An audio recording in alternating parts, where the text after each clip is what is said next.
So ये 3 दिन का जो सेशन हमने प्लान किया है, today, tomorrow and day after tomorrow. So these 3 days, 27, 28 and 29, it will go through A to Z about the export import business. So and we will try to cover everything about the export import business. Okay.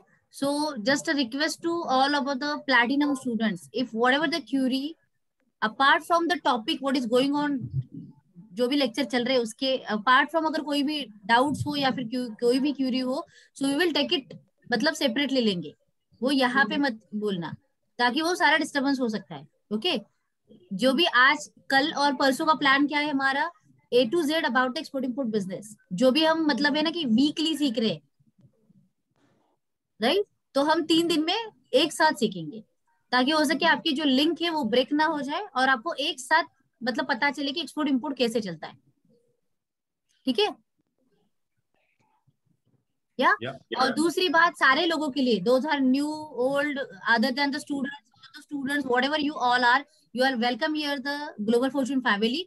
और just मुझे इतना बताना है कि जो भी हम आज ले रहे हैं उसमें अगर कोई भी डाउट हो, तो जो मतलब जो भी चीज है मैं पहले क्लियर कर मतलब कंप्लीट कर दूंगी, और फिर बाद में you can ask me the doubts.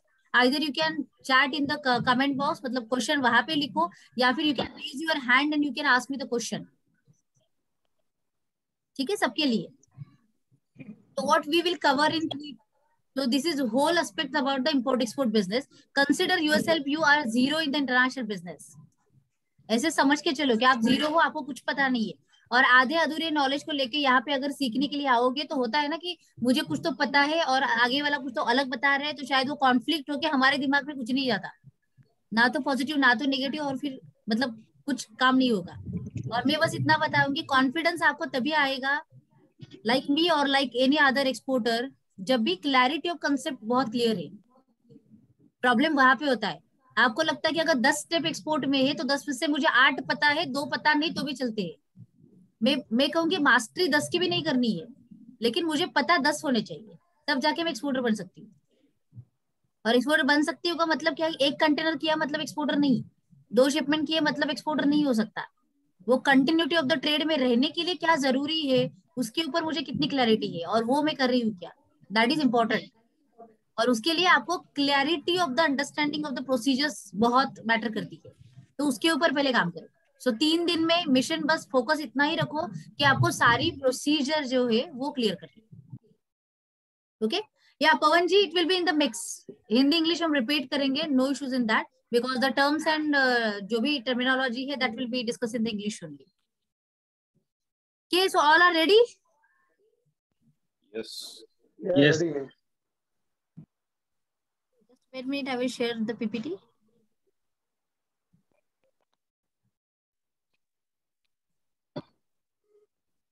Hello.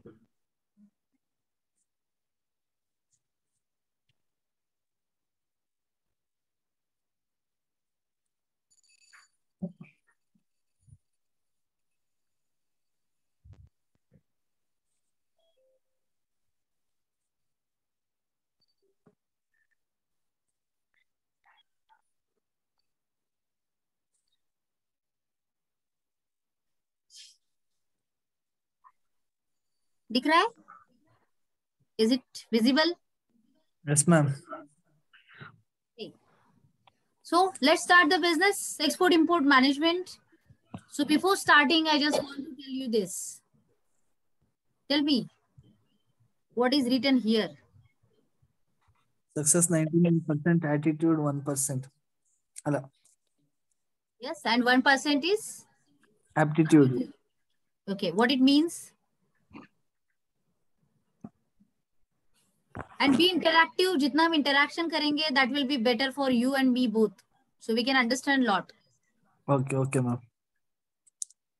So what it means? 99% attitude and 1% aptitude. So what it mean by aptitude? Theoretical knowledge. Okay. And What else?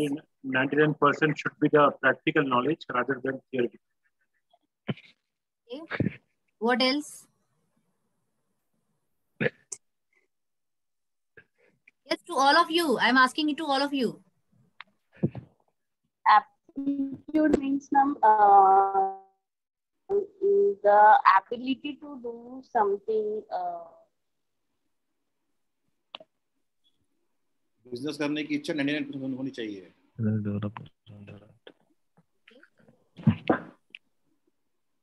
what else?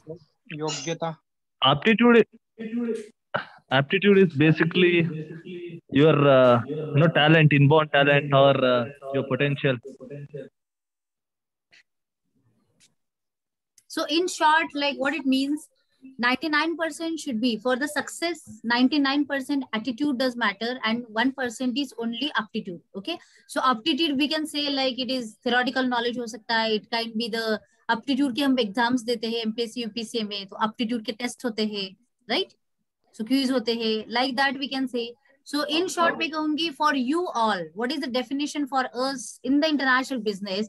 Whatever the excuses you are giving to start, whatever the excuses you are giving, whatever the excuses you have given till date, and right now also you are giving, and in the future also you can give. See that all excuses will become under the 1% aptitude. You samjha? Yes, ma'am.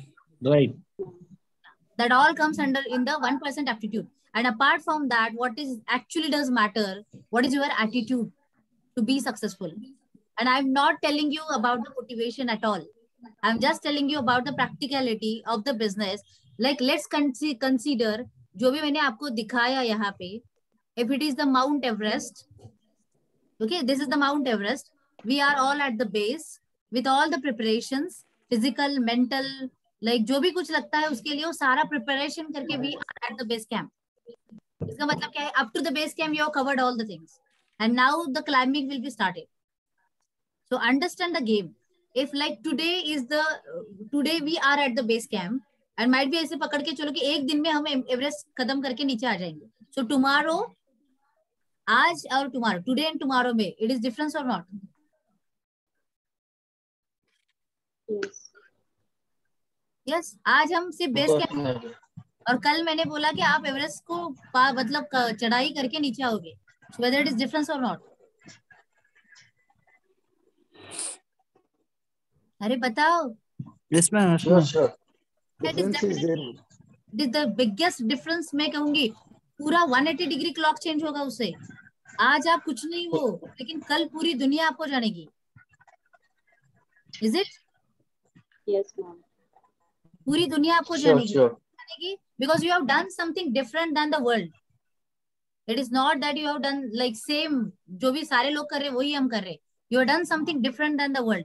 It is not about the motivation. Let's take understand the practical example regarding the export import. अगर हम कहे तो समझ के चलो कि we are at the base camp, Everest चढ़ाई करने के लिए with all the, और जब भी हम चढ़ने के लिए चालू करेंगे ऐसे होने वाला है कि while ascending to the Everest हो सकता है बहुत सारे problems आएंगे. Though you all are prepared with all the things, but still might be you will face many problems there because of the climate हो सकता है, and natural calamities हो सकती है. Is it? Yeah. Because of the like oxygen cylinder खत्म हो सकता है वहाँ का. Because of anything, might be that is not in your control, but it will be faced by you. So अब अगर हम बेस कैंप पे खड़े रह के अगर ये सोच रहे कि yes this is the problem, this will be the problem, ये प्रॉब्लम वो प्रॉब्लम, ऐसा अगर हुआ तो हम मर जाएंगे. Because chances are there to die also, and people are died also. Yes or no? Yes, ma'am. And this is the practical. People are died also there. तो अगर वो सारा सोच के पहले ही आपने डिसाइड किया कि चलो एवरेस्ट बेस कैंप किया, that is enough, not necessary to climb the Everest, नहीं बनना है एवरेस्ट फिर हमें, और आप वहां से वापस आ गए, अभी आपको कोई नहीं पहचानने वाला. और आपको एवरेस्ट मतलब बेस कैंप पे गए तो आपको कुछ पता है, ऐसे भी कोई नहीं करने वाला. And this is the just example related to export, which is practical happening in the market. Why people are not becoming an exporter? So they know everything. They are not becoming an exporter because you are just completing the base camp only. And at the base camp, अगर मैंने कहा कि 3 दिन में मैं सारा सिखाऊंगी आपको, you are prepared in the everything, in every way. You know everything about the export import business. You have the clarity. अगर कुछ risk भी आती है, how you can cover that. You know everything about that. But still before climbing और before वो starting the journey, अगर आप पहले ही सोच के रहे बाय डिफॉल्ट हुआ तो क्या होगा, ये सारा किया फिर भी अगर लॉसेस में गए तो क्या होगा. मार्केट फ्लक्चुएशन हो गए तो क्या होगा, एक्सीडेंट हो गए तो क्या होगा, बाहर भाग गया तो क्या होगा। अभी आपकी जर्नी भी वही है, you are just getting back, got it और नॉट, Yes, ma'am. समझा। Correct. And this is the Yeah, reality. अभी समझ के चलो मार्केट की ये सबसे बड़ी रियलिटी। सब लोगों को सब पता होता है, लेकिन वो बेस कैंप से ही वापस चले जाते हैं, बिकॉज वो पहले ही सोच के रखते हैं अरे ऐसा ही होगा वैसे होगा, अगर मरने से अच्छा है कि वापस जाओ। लेकिन समझ के चलो बहुत सारे लोग ऐसे भी है, there are so many people and they have created the history in the world. History, पूरी दुनिया में उन्होंने हिस्ट्री रची है, बिकॉज लाइक ऐसे कितने सारे, दो their face lot of challenges but still they have climbed the mount Everest. ऐसे कितने सारे लोगों ने हिस्ट्री रची है। इसका मतलब ही क्या हुआ, आपको वहां तक पहुंचना है। And that is why I told, that is why I have shown this quote, 99% attitude should be there, because उनके एटीट्यूड उनके साथ ही, though the external conditions are not in their fair but still the attitude is with them, is it? Yes, ma'am. And that is why you need to understand, might be you have all knowledge about the export import business, but still if you don't have attitude you will not start it, you will never be an exporter. And that is why with the knowledge you should have the attitude that you want to climb that Everest, whatever the problem it will be, but I will do that, because I will tell you that problems will be there. Don't underestimate and don't misunderstood also कि problem नहीं आने वाले, it will be there. Business है तो risk आने वाली है, लेकिन रिस्क को मिटिगेट करके, कैलकुलेट करके, how we can climb there, that is your all attitude. तो हैव एन एटीट्यूड, नॉट वो ईगो वाले एटीट्यूड नहीं बोल रही हूँ, सक्सेस एटीट्यूड चाहिए।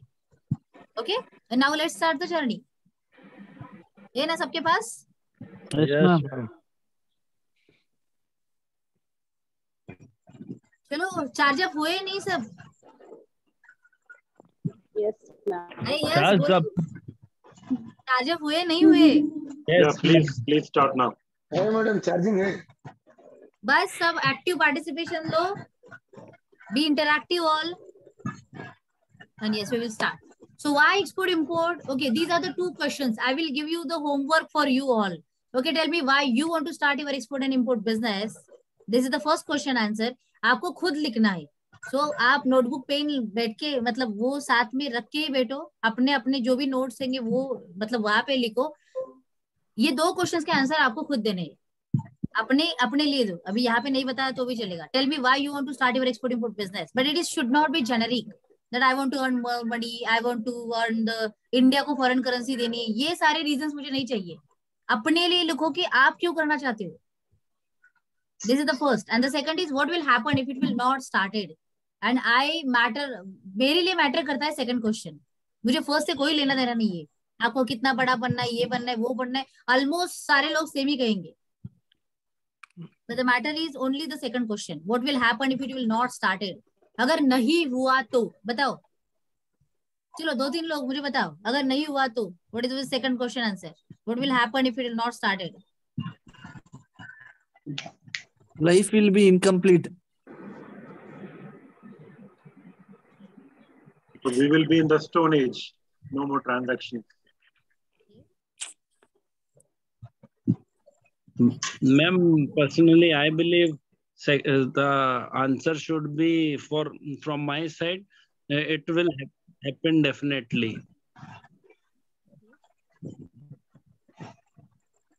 So that's good. Now अभी जो भी कहा या फिर बाकी लोग भी कहना चाहेंगे मुझे, okay, might be the transactions will be incomplete, might be आपका सेल्स नहीं ग्रो होगा, या फिर कंपटीशन से, ये वो बहुत सारी चीजें आपने बताई, लेकिन मुझे पता है आप सारे लोगों के आंसर सेम ही है। You all have the same answer with you. Okay, it's okay if it's not started. I have tried my best.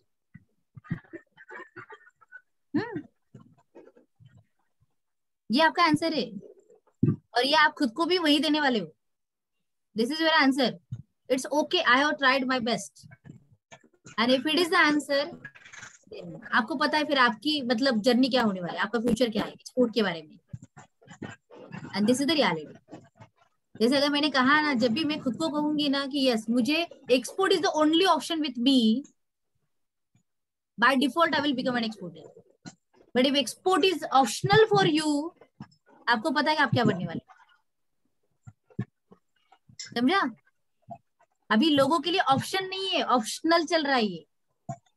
Okay, let it try, that is optional for you.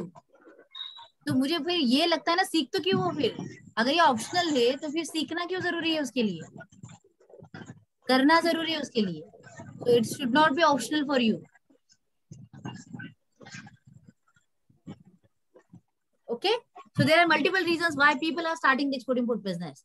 Achieve additional sales and profitability, to extend the product life cycle, who strategically do beat the foreign competition, so to earn money and lot of things. You also know all the things, right? कि क्यों करना चाहते हैं?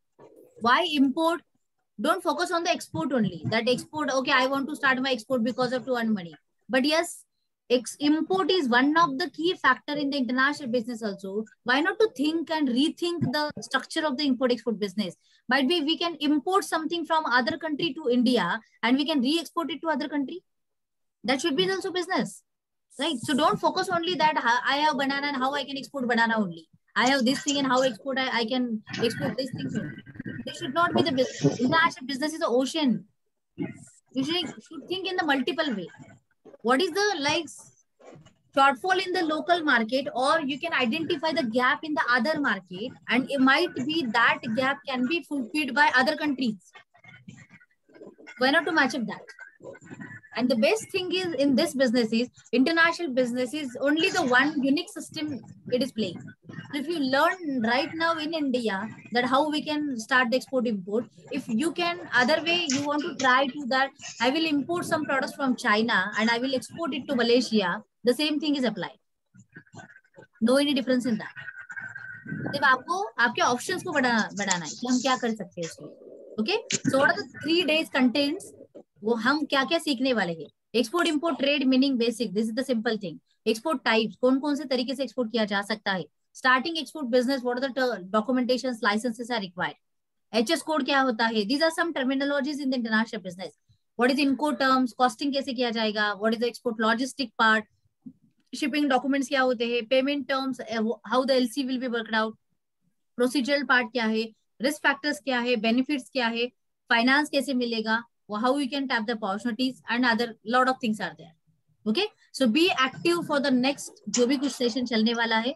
नींद भी आ रही हो तो उसके लिए जो भी करना पड़े वो करो, बिकॉज मैं बस यहाँ पे ये बताने वाली हूँ आपको. I will not share the recording for the next 3 days. जो भी है आपके दिमाग से करना पड़ेगा, तब जाके लोग सीरियस होंगे. नहीं तो सबको पता है ना, दिमाग रिकॉर्डिंग मिलता है तो कोई जरूरत ही नहीं है चेक करने की. इतने सीरियस होने की जरूरत नहीं है, राइट? Yes ma'am. तो फिर यहाँ पे ही दिमाग लो, और बस मैं इतना कहूंगी, टेक इट लाइक अंडरस्टैंड करके सीखो. अंडरस्टैंड करके सीखोगे ना तो जरूरत ही नहीं किसी चीज की फिर भी जाके चेक करने की. सो बस वो अंडरस्टैंड करके, एवरी कंसेप्ट अंडरस्टैंड करके चलो. Okay, how the mode of transport will be go. Export import में मोड ऑफ ट्रांसपोर्ट कैसे चलते हैं? By road, by air and by sea. 3 तरीके से होते हैं. ओके, और the other way is multi modal transport. So you can ship by air, you can ship by road, or you can ship by sea, or otherwise multimodal. Okay, multimodal. What is the meaning of multimodal? Might be, for example, we can see some countries don't have the seaport. Okay, might be they have the dry port. For example, in India, MP doesn't have the seaport, right? UP doesn't have the seaport. Delhi doesn't have the seaport. So how the transport is going on in that case? By road. Yes. So अगर import करना है, अगर आप में से कोई भी, if you are in the Indore और लखनऊ और भोपाल और कानपुर, व्हाटएवर, ओके, सो अगर हमने समझ के चला कि अगर हैदराबाद का एग्जांपल ले, अगर आप हैदराबाद में हो, okay, and if you want to import something, Hyderabad को पोर्ट नहीं है अभी, so what is the procedure will be gone. Might be that cargo will be imported in JNPT और Mundra, okay, and then it will be like transported by road, और it will be transported by air also. It depends. So in short, in this transaction, multimodal ways are used. Got it? Yes, ma'am. Okay. Now, what you need to understand from further also, understand the terminology I am using in this transaction. In जो भी मैं बोल रही हूँ, इसमें terminology में क्या use कर रही हूँ?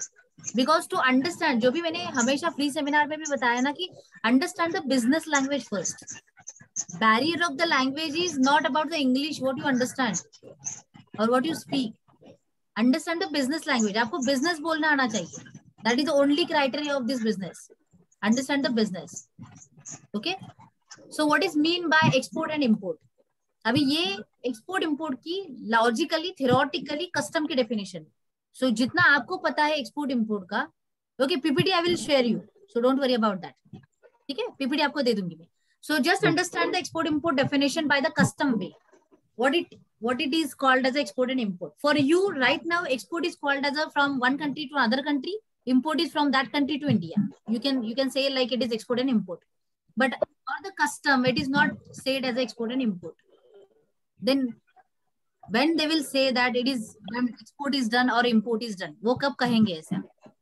तो वो कब कहा जाता है? So consider करके चलो, now we are standing at the port, whatever port you can consider, okay? India का कोई भी port low and consider that we are standing right now at the coastal of the port. और वहां पे सामने vessel खड़ी है. Vessel, do you know? To all of you, अगर किसी को पता नहीं है, I am again saying you all, if any one of you don't understand the meaning of that word or sentence और जो भी मैं कह रही हूँ, raise your hand and ask that time only.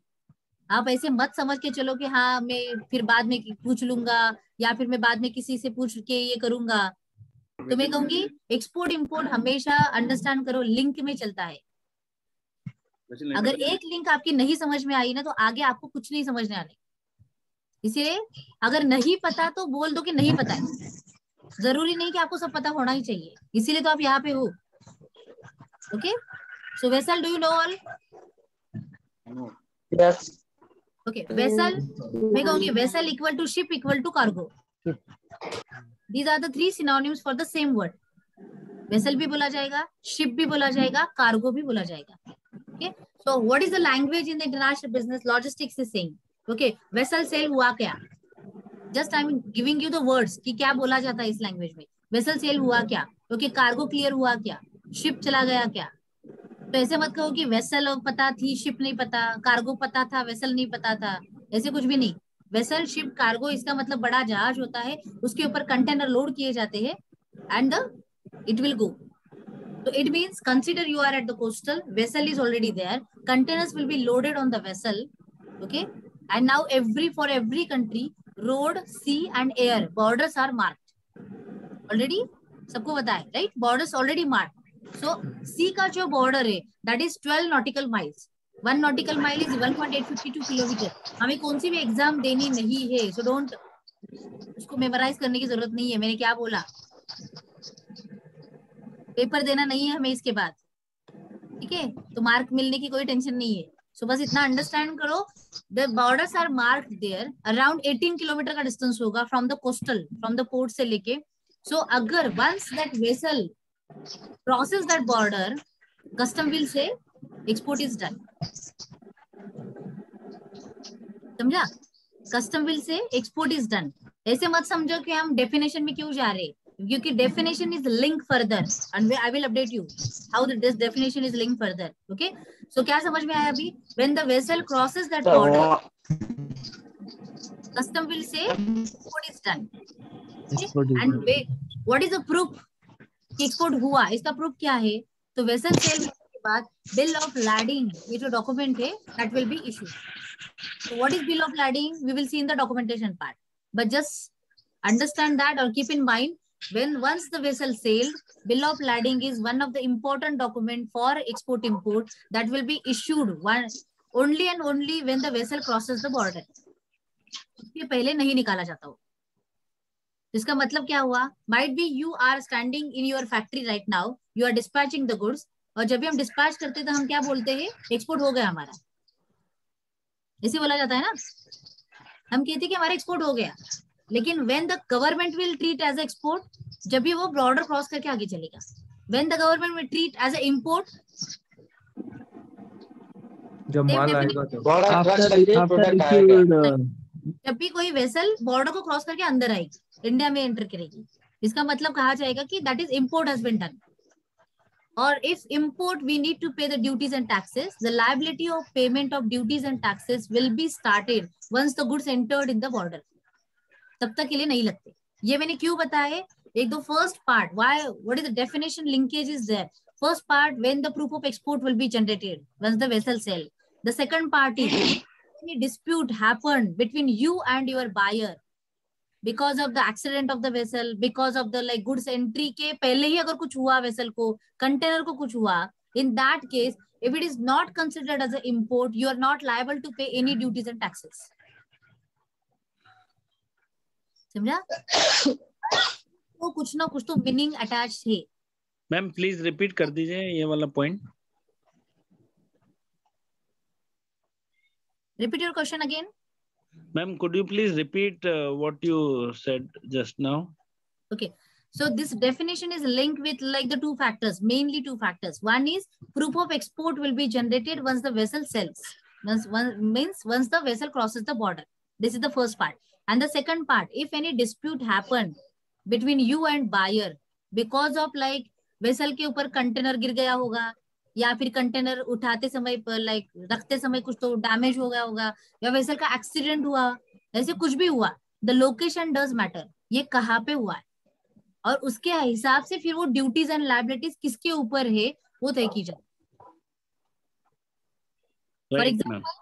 For example if the vessel cross नहीं किया, vessel ने अंदर इंडिया के बॉर्डर को क्रॉस नहीं किया, उसके बाहर ही है और तब जाके उसको कुछ तो एक्सीडेंट हुआ, इन दैट केस अगर आप इंपोर्टर हो तो Indian government will not charge you any duties and liabilities, taxes नहीं चार्ज किए जाएंगे बिकॉज आपका इंपोर्ट हुआ ही नहीं है। लेकिन अगर बॉर्डर क्रॉस करके अंदर आने के बाद अगर कुछ होता है, इट मींस इंपोर्ट हुआ है। बाकी डिस्प्यूट सॉल्व करने की वो प्रोसीजर अलग चलेंगी, लेकिन आपका इंपोर्ट तो हुआ है, सो यू नीड टू पे द ड्यूटीज एंड टैक्सेस।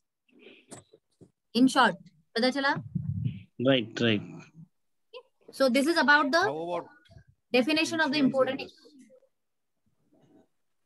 अगर इंश्योरेंस रहेगा तो उसका कैसे ये रहेगा? इंश्योरेंस भी होगा तो भी it is like considered as per the definition कि वो कौन से लोकेशन पे क्या हैपन हुआ है, तब जाके रिस्पॉन्सिबिलिटी किसकी होगी। अगर वो इंपोर्ट कंसिडर ही नहीं हुआ तो इंपोर्ट का इंश्योरेंस कैसे लायबल होगा? और एक्सपोर्ट रहेगा तो सेम, उसके लिए भी सेम है। उसके ऐसे बहुत सारे फैक्टर्स है, मतलब ये दो फैक्टर से हम डिसाइड नहीं कर सकते अभी कि इंश्योरेंस का क्या हो सकता है। मतलब बहुत सारे फैक्टर, अभी जैसे हम प्रोसीजर से आगे चलेंगे ना, तब जाके आपको सारा क्लब करके फिर वो मतलब दिलाया जाएगा कि क्या हो सकता है। ठीक है, या सो this is a simple diagrammatic way explained about the import and export, की कैसे सिंपल वे में आपको पता चलेगा एक्सपोर्ट इम्पोर्ट होता है मतलब क्या होता है। So you can see in the diagram, exporter warehouse is there, importer warehouse is here. Okay, port, custom, port and loading. Here is the port. So whatever we can consider, if we are in the Maharashtra, then Janpeti port is there. Gujarat है तो Mundra port is there. Okay, Kolkata होगा तो Haldia port is there. Cochin में केरला में हो तो Cochin port is there. So consider करके चलो exporter warehouse Kerala. So you have the warehouse in Kerala. Okay, port Cochin port होगा। फिर अगर आप महाराष्ट्र में हो तो महाराष्ट्र में आपका वेयर हाउस होगा, port is JNPT Mumbai. Okay, Karnataka, madam Karnataka में मैंगलोर पोर्ट है राइट? कर्नाटका में यस मैंगलोर पोर्ट है, लेकिन मैंगलोर जितना मैंने सुना है तो सी के ऑपरेशंस बहुत कम चलते हैं वहां पे, चलते हैं लेकिन the frequency of the vessel and transit is very less. Okay. Okay, so Karnataka people, where do they concentrate more, ma'am, for vessels? कहाँ पे? Karnataka exporters, where do they concentrate more, on which port from where? Depends now. Karnataka, okay, port के बारे में हम मैं port के बारे में आपको बताऊंगी जब हम पोर्ट रजिस्ट्रेशन की बातें करेंगे। Sorry, near by Krishnapatnam Andhra Pradesh. I will update you about the port. Karnataka exporting near Krishnapatnam, Andhra Pradesh, वहां से ज्यादा जाता है। Okay. Don't worry, पोर्ट के बारे में हम बातें करेंगे जब हम पोर्ट रजिस्ट्रेशन की बात करेंगे तब, ठीक है। Now just let's understand the procedure of the import export.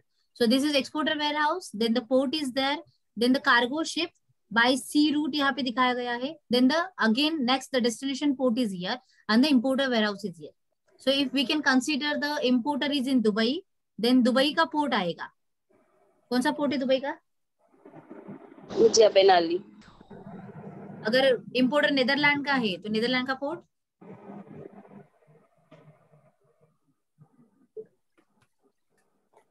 Rotterdam. Rotterdam, right. So इसका मतलब क्या पता चला? You need to have your own homework also. Country and their ports आपको पता होने चाहिए। What is your target market and their ports, airport and sea port and like. Madam और एक फैक्टर भी है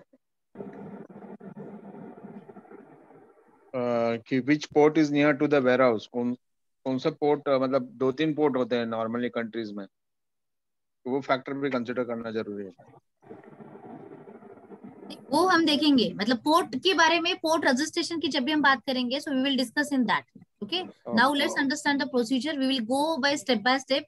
every doubt will be cleared, everything will be explained, so don't worry about that. लेकिन जब भी हम स्टेप बाय स्टेप अगर चलोगे तो आपको क्लैरिटी बहुत अच्छी आ सकती है। Okay ma'am. So here port and custom of the importer where like importer का जो भी है पोर्ट यहाँ पे है, and the importer warehouse is there. So how the procedure will go? Consider करके एक तरीका मैं आपको एक्सप्लेन करेंगे। यहाँ पे exporter warehouse is here. So you are right now at the exporter warehouse. इसे समझ के चलो, जहाँ पे घर में हो, ऑफिस में हो, तो आप एक्सपोर्टर के वेयर हाउस में हो, आप एक्सपोर्टर हो, and this is your warehouse. So the goods are ready there, either they are agri, then the harvesting and all other things, packing will be ready, और अगर manufactured है तो manufacture goods packing condition में ready है। You will call a truck, transport का vehicle आप call करोगे, goods will be loaded in that vehicle, okay, and that vehicle will go to the port. वो पोर्ट पे चला जाएगा, ठीक है। ये पोर्ट पे जाने के बाद that will be unloaded there, containers are already there, क्योंकि पोर्ट है तो पोर्ट पे containers already available there. So containers are already there, that unloaded goods will be loaded in the container, but with the presence of the custom inspector. तो custom inspection will be there, okay. और वो custom inspection होने के बाद custom will randomly check your samples of goods. अगर आप first time exporter हो तो फर्स्ट टाइम में वो प्रोसीजर स्ट्रिक्टली फॉलो की जाती है। देन बाद में अगर आप रूटीन एक्सपोर्ट पे जाते हो तो रैंडमली चेक किया जाता है, लेकिन कस्टम आपका रैंडमली सैंपलिंग चेक करेगा। इनवॉइस एंड डॉक्यूमेंट के हिसाब से क्वांटिटी एंड वो सारी चीजें बेसिक चेक की जाएगी, and then the custom clearance will be done. It means container will be sealed. तो कस्टम का सील एंड शिपिंग लाइन का सील, दोनों सील लगाए जाएंगे।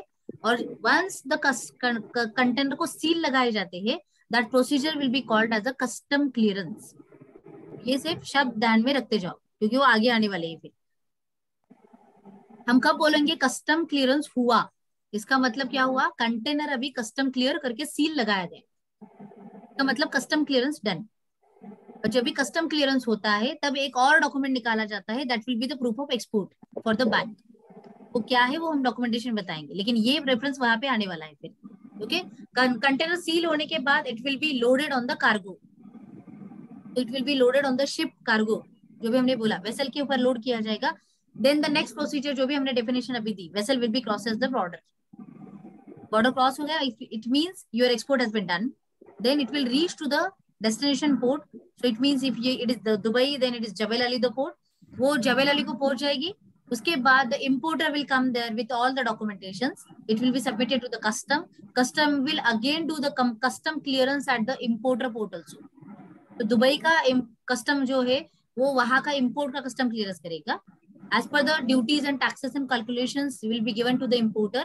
और फिर वो इम्पोर्टर वो पे करने के बाद the goods will be handed over to importer and it will be वो ट्रांसपोर्ट किए जाएंगे फिर वेयर हाउस को। समझा? Okay ma'am. So this is the whole procedure about the export करके importer के पास कैसे जाता है। So consider the vice versa rule. If you are not an exporter, you are importer, तो सिर्फ रोल प्ले चेंज हुए आपके।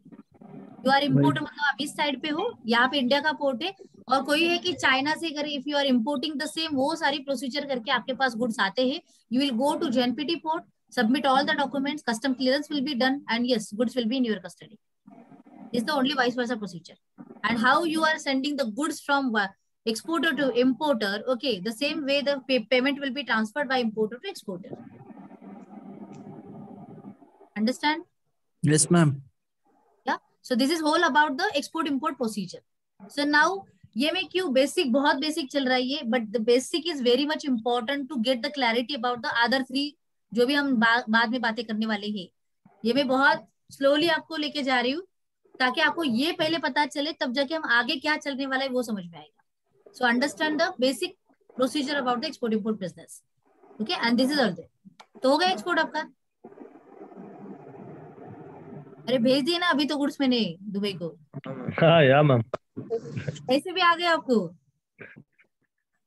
Yes, ma'am. Now I got it, ma'am. Not it.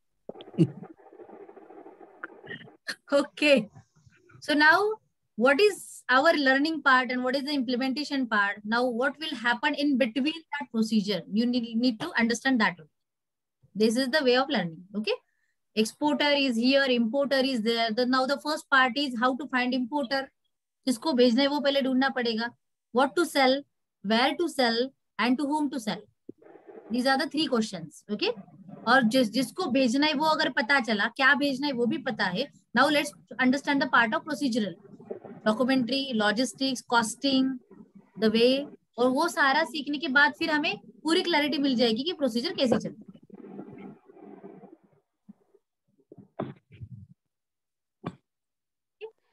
So next is starting the export import business. The first is form your own company. So यहाँ पे company, अगर if you want to start your export import business, the first step in this procedure is you need to open your company. So company, there are 4 types of companies in India: proprietorship, partnership, LLP, and private. Okay, proprietorship is single owner company. Partnership is you are having anyone partner in that company. LLP is a legal entity formed as per the India's Company Act. LLP इसका मतलब होता है limited liability partnership. Private limited, आपको पता है private limited क्या होती है. अभी now which company will be more useful, वो दैट विल बी डिपेंड, क्योंकि इनकी सबके प्लस एंड माइनसेस है. Proprietorship easy to start, easy to manage, no any compliances, but it is not considered as a legal entity. Apart from vice versa, अगर मैं private and LLP की बातें करूं, okay, private, it has a huge, like lot of compliances, not easy to manage, not easy to start also. But the most benefit is it is considered as a legal entity. If you want to go for the further expansion of the company, you can invite the shareholding in the company. That is called a private. समझा? Yes, ma'am. कौन सी करनी चाहिए उसके लिए कोई भी stamp नहीं लगाया गया. You can start with any form of company and you can upgrade it later. That is also possible. For the export import business, many people are thinking that, okay, private is only the best option. Might be people are trusting on the private. It is not like that. It is like somehow this factor will be considerable. But yes, if I will give you my own example, I'm running my Kaushal Food Products as a proprietor from last 7 years. And I'm exporting from that also. So I have not faced any issue of the market and all other things. So it is possible. But to the start, at that time, I have just started my journey. So I don't know all other things. So I have started as a proprietorship. But अगर मैं आज किसी को बताऊँ और अगर आज आप मुझे पूछोगे कि which will be the best form of company, so मैं कहूँगी अगर आप चालू ही करना चाहते हो अभी तो okay, start with the proprietor.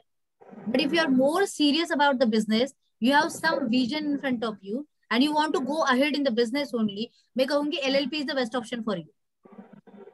अगर नहीं चालू की तो गो with the LLP.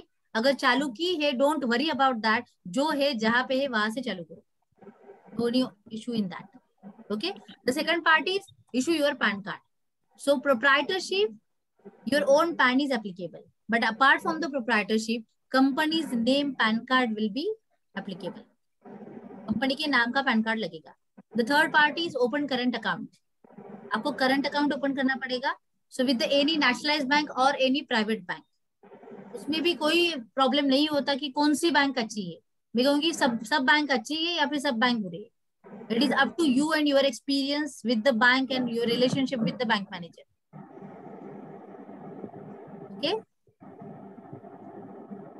So it is not about that कि कौन सी बैंक अच्छी है. जिस बैंक के साथ आपका बैंकिंग अच्छा है, रिलेशन अच्छा है, they are cooperative, the service is good, okay, you can just go there and open the current account. Okay. The next document is obtain an IEC, import export code. तो आपको ये code निकालना होगा अभी. So up to this current account तक आपका domestic business भी चलता है. So you can start and you can run your domestic business with these 3 documents. But if you want to go ahead in the import export, okay, IEC is one of the major document, mandatory document you need to issue. Import export code, IEC is issued by the DGFT, Director General of Foreign Trade. ओके, उसकी website है, you can check the website also. DGFT online ही issue किया IEC online ही issue किया जाता है, आपको वहां पे जाके इशू करना है। The required documents, basic documents अगर मैं कहूँ तो आपके केवाईसी लगते हैं। Second is cancel cheque of your company,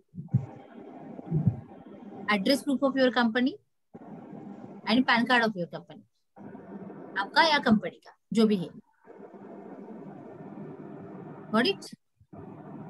ma'am क्या सेविंग्स अकाउंट का चेक हो तो चलेगा? फिर से कहो। सेविंग्स अकाउंट का चेक चलेगा क्या? Saving account no, it is about the commercial activity. So business is about the commercial activity. So आपके नाम का जो सेविंग अकाउंट बैंक में होगा उसका कुछ भी डॉक्यूमेंट यहाँ पे नहीं चलेगा, क्योंकि आईसी कंपनी की निकलेगी, आपकी खुद की नहीं निकलेगी।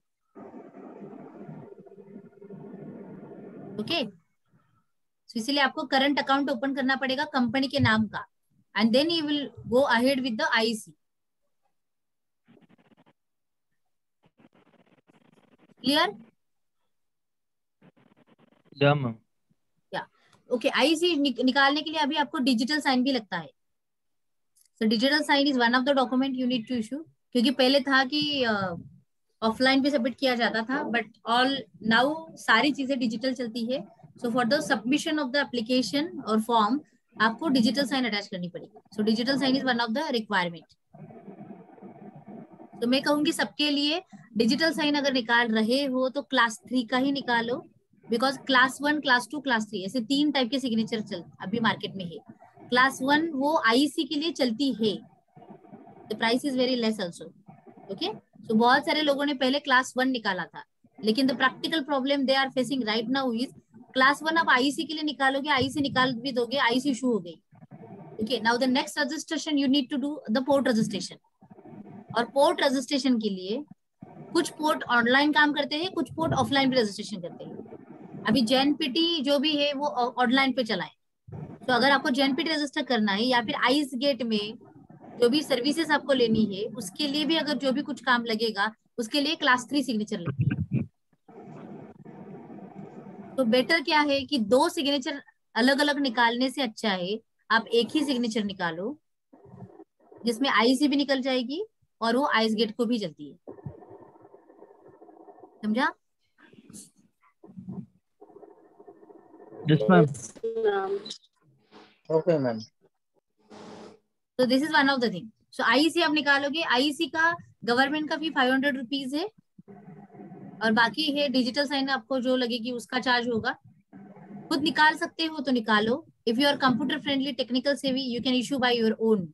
अगर आप नहीं हो तो बेटर है कि आउटसोर्स करो, एजेंसी निकालो। Okay, the next is register with GST. तो जीएसटी के स्लैब्स गवर्नमेंट के, डोमेस्टिक के अलग है।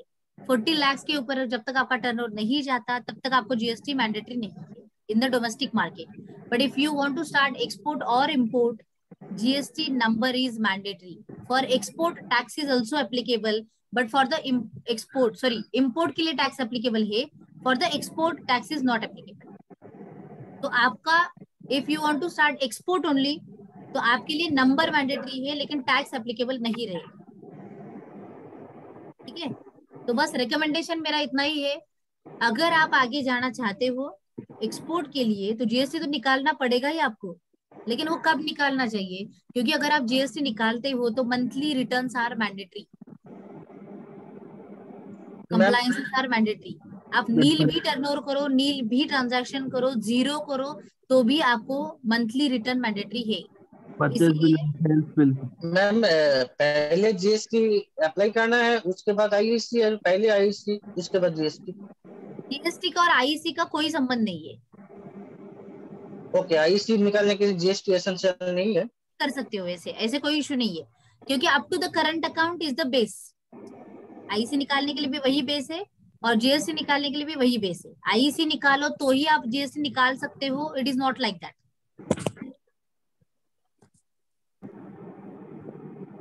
तो जीएसटी तभी निकालो जब आपके रियल ट्रांजैक्शन शायद आप चालू करने वाले हो, तब जाके आप जीएसटी को रजिस्टर कर सकते हो। Get RCMC, this is one of the important document. registration cum membership certificate. This is issued by the Export Promotion Council of India. And in India, as per the sector specific, there are multiple export promotion councils have been formed. Like for example, if we can take example of the agriculture, so agri, processed food, honey, poultry, chicken, meat. So these all covered by APEDA. APEDA is the Export Promotion Council for the agri and other products. Okay, if you are dealing in the engineering sector, then EEPC, Engineering Export Promotion Council, it is your council. If you are dealing in the handicraft, then Handicraft Export Promotion Council, Textile Export Promotion Council, Chemical Export Promotion Council, Pharmaceutical Export Promotion Council. समझा? Council कैसे होते हैं? It is sector specific councils are there. Yes or no? Yes, ma'am. Yes, ma'am. Yes. Yes. Yes, ma'am. समझ रहा है तो समझ, at least yes no कुछ तो बोलो, तब जाके हम आगे चले. So RCMC, who will issue you RCMC? Export promotion council will give you RCMC. आपका एक्सपोर्ट प्रमोशन काउंसिल कौन सा है? It is about the sector specific councils are there. So just वो फाइंड आउट करो और उनको कांटेक्ट करके, it is about the online only. So online आप एप्लीकेशन करके आपको आरसीएमसी मिल जाएगी. ठीक है. Then the next is okay, लेकिन ये बात है आरसीएमसी निकालने के लिए आईईसी इज मैंडेटरी. नाउ ये सीक्वेंस ही चलेगा. अभी आईईसी पहले निकालना पड़ेगा, तब जाके आप आरसीएमसी निकाल सकते हो. The next is register your IEC and AD code with custom. तो अभी हम पोर्ट रजिस्ट्रेशन की बातें कर रहे हैं कि जो भी डॉक्यूमेंट्स हमने निकाले, whatever the documents you have issued right now, so you need to register that all documents with the port. It means with the custom. You need to register that all the documents. So in short क्या है कि वो सारे documents मुझे register करने पड़ेंगे. तो अभी जो पोर्ट के क्वेश्चंस थे आपके कि कौन सा पोर्ट आएगा हमारे लिए, आप अगर नॉन पोर्ट एरिया में पोर्ट आएगा. एक तो first priority which port you should register. It is not about your location. Please understand that. It is not about where you are.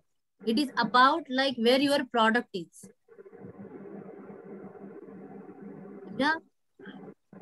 कौन से पोर्ट को मैं रजिस्टर करना चाहूंगा या करना चाहिए मुझे.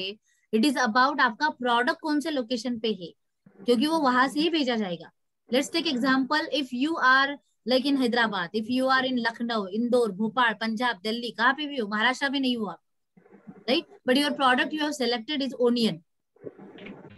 So where you should register? JNPT Mumbai. It should be registered with JNPT Mumbai only. Why? Because onion is available in Maharashtra. You can't like you can't get that onion from Maharashtra to Hyderabad and then ship there. You can't. It is not cost effective and feasible भी नहीं है वो. तो आप तो कभी export नहीं कर पाओगे ओनियन का, राइट? सेम अगर कोई कोलकाता में है तो ओनियन महाराष्ट्र से कोलकाता लेके कोलकाता के पोर्ट से नहीं भेज सकता. तो it is about that port registration. आप कहाँ पे वो डजंट मैटर, आपका प्रोडक्ट कहाँ पे है दैट इज मैटर. और इसीलिए मैंने पहले हमेशा कहा है कि पहले प्रोडक्ट के ऊपर काम करो कि आपको क्या एक्सपोर्ट करना है, वो कहाँ पे है, उसके हिसाब से सारे डॉक्यूमेंट्स बनेंगे. फॉर एग्जाम्पल मैंने कोकोनट एक्सपोर्ट किया, आई एक्सपोर्टेड कोकोनट. सो कोकोनट में वहां से तमिलनाडु से महाराष्ट्र लेके जेएनपीटी से एक्सपोर्ट नहीं किया मैंने. I shipped it from Cochin. So I have registered with the Cochin port then, right? Last time I have exported air shipment from Bangalore airport. तो अभी मुझे मैंगलोर से ही करना था वो. Why? Because the products are so cheaper than the Maharashtra. अभी ये दूसरा फैक्टर आया. हाँ, yes ma'am. Ma'am, can I register in Mundra port even though I have got IC from Hyderabad? Yes, you can. Okay. Okay, you can. Like for example, my IC is in Maharashtra. मतलब इसके यहाँ पे address की है. लेकिन but I have registered to Mundra also, Cochin also, even in Tamil Nadu also, Bangalore also, JNPT also. I have registered to multiple ports. It is possible. Ma'am ये वो registration क्या लाइफ टाइम है क्या? कोई port registration? It is one time registration only. No, one time registration, right? Okay. One time registration. But for the life everything. लेकिन पहले ही समय में आपको हर पोर्ट को रजिस्टर करने की जरूरत नहीं है। लाइक एक बार ही करना है। स्टार्ट करते समय आपको सारे पोर्ट को रजिस्टर करने की जरूरत नहीं है। अंडरस्टैंड योर फर्स्ट प्रोडक्ट, वो वहां कहाँ पे है, और उसके अकॉर्डिंगली जो पोर्ट नजदीक आएगा उसको रजिस्टर करो। How long days it will take, ma'am?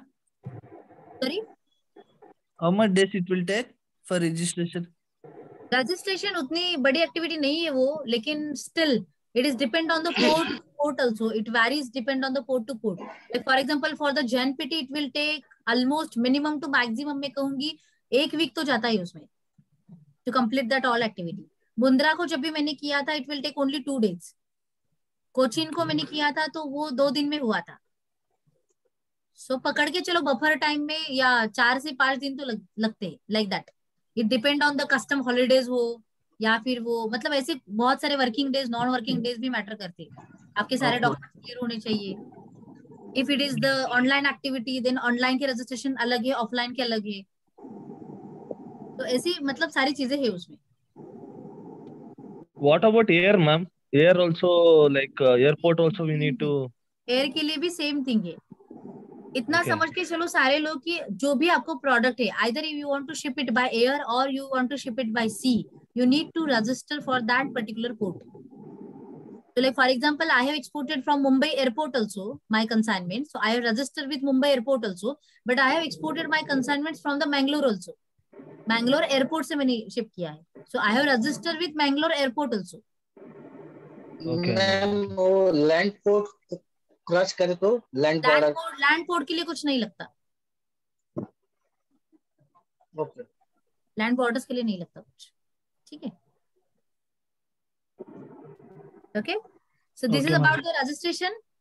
You need to register all that things. Okay, AD code. What is AD code? Authorized dealer code, which is given by the bank. जिस bank में आपका current account है उसकी जो branch होगी, जो overseas branch होगी, that will be issued. वो आपको AD code इशू करके देती है। What is your role only? You just need to go to visit to the bank. लेकिन में जाके मिलेगा नहीं, वो सिर्फ ओवरसीज ब्रांच में ही ये कोड मिलता है। तो जो भी आपकी बैंक हो या फिर जो भी आपकी ब्रांच हो, उनको जस्ट पूछ लेना कि ओवरसीज ब्रांच कहाँ पे है। अगर आप HDFC में हो तो HDFC की ओवरसीज ब्रांच आप जहाँ पे रहते हो वहां पे कहाँ पे, जिस सिटी में आप रहते हो वहां पे, तो आपको बस वहां पे जाना है and you just request them to issue AD code letter. वो AD कोड लेटर जो भी है लॉजिस्टिक का फॉर्मेट होता है, लॉजिस्टिक आपको देता है, वो same to same letter head का फॉर्मेट उनको देना है and they will put it on their letter head and they will issue the AD code. आपका काम सिर्फ डिमांड करने का है, बाकी कुछ नहीं है। मैम ये AD कोड का जो फॉर्मेट है वो हमें कहाँ से मिलेगा? मतलब मैंने ये logistic don't search it on the Google, don't ask it to anyone. हर पोर्ट का फॉर्मेट डिफरेंट है, हर CHA का फॉर्मेट डिफरेंट होता है। So don't ask it to anyone, don't search it on Google and get that AD code letter, you will waste your charges to the bank. So ma'am after RCMC I need to find CHA. You need to find a CHA. Okay, तो अभी अगर global Fortune में हो तो yes, हमारे पास जितने भी CHA के कॉन्टैक्ट्स है, you can get to connect with them and you can go ahead with also. और अगर आपका खुद का तो आप खुद की भी कर सकते हो। Okay, actually ma'am, yesterday I just visited to Ice Gate, but I didn't I was confused for AD code that later. तो AD कोड जैसे मैंने अभी कहा ओवरसीज ब्रांच देगी, but just get the first format of AD code from the logistic. उनको बताना पड़ेगा कि I want to register with JNPT port, so please share me the all the documentation requirements and the format of the required letters. तो ma'am वो logistic का भी मुझे अभी ग्लोबल फॉर्चून से ही मतलब पता चलेगा? मिलेगा। ओके मैम, ठीक। और उसके बाद आता है once you register with the sea air whatever the port you want to ship, okay you are valid importer and exporter for the government. Now you can ship anything and you can import anything in India from India. Okay, the next step is, that is more important, do your own homework of country profiling. This is the main important part and people are always forget that, because other rest of that, मतलब मैं कहूंगी ऊपर वाले जो भी सारी चीजें हैं यहाँ से वहां तक, ये जो भी सारी है फॉर्म ऑफ कंपनी से लेके जो रजिस्ट्रेशन तक की है, वो सारे कोई भी आपके लिए कर सकता है। If you are not technical friendly, if you are not computer friendly, मैं कहूंगी डोंट वेस्ट योर टाइम। ये सारे निकालने के लिए आपका टाइम वेस्ट मत करो, क्योंकि आपका टाइम अगर आपको सच में लगता है कि धंधा चालू करना है तो उसके ऊपर दे दो। Do your market analysis, do your product analysis, find out the buyer, okay, how to convert them, उसके ऊपर काम करो, तब जाके काम हो सकता है। नहीं तो फिर ये ऐसे वेस्ट ऑफ टाइम जाएगा। आई से निकाल के चलो मुझे ही निकालना है करके 2000 बचा के ज्यादा कुछ झंडा नहीं लगाने वाले हम। Okay, so don't compromise the time. Ma'am, one question about that last this thing. हाँ, That what is the difference? Like, can you elaborate about LLP and private? Why did you tell that private is not so much this thing? Like, it is a risky thing, or why did you choose for LLP? Like, okay, we are like a group of people starting means why? Like, is it LLP is better or private is better? Like, I didn't understand how you differentiated it at this scenario. the main thing is why I have suggested to all of you, if you are more serious, a little bit serious, go with the LLP. Why not a private? Because private, yes, you all can. I have started my private also. Global Fortune is a private limited company.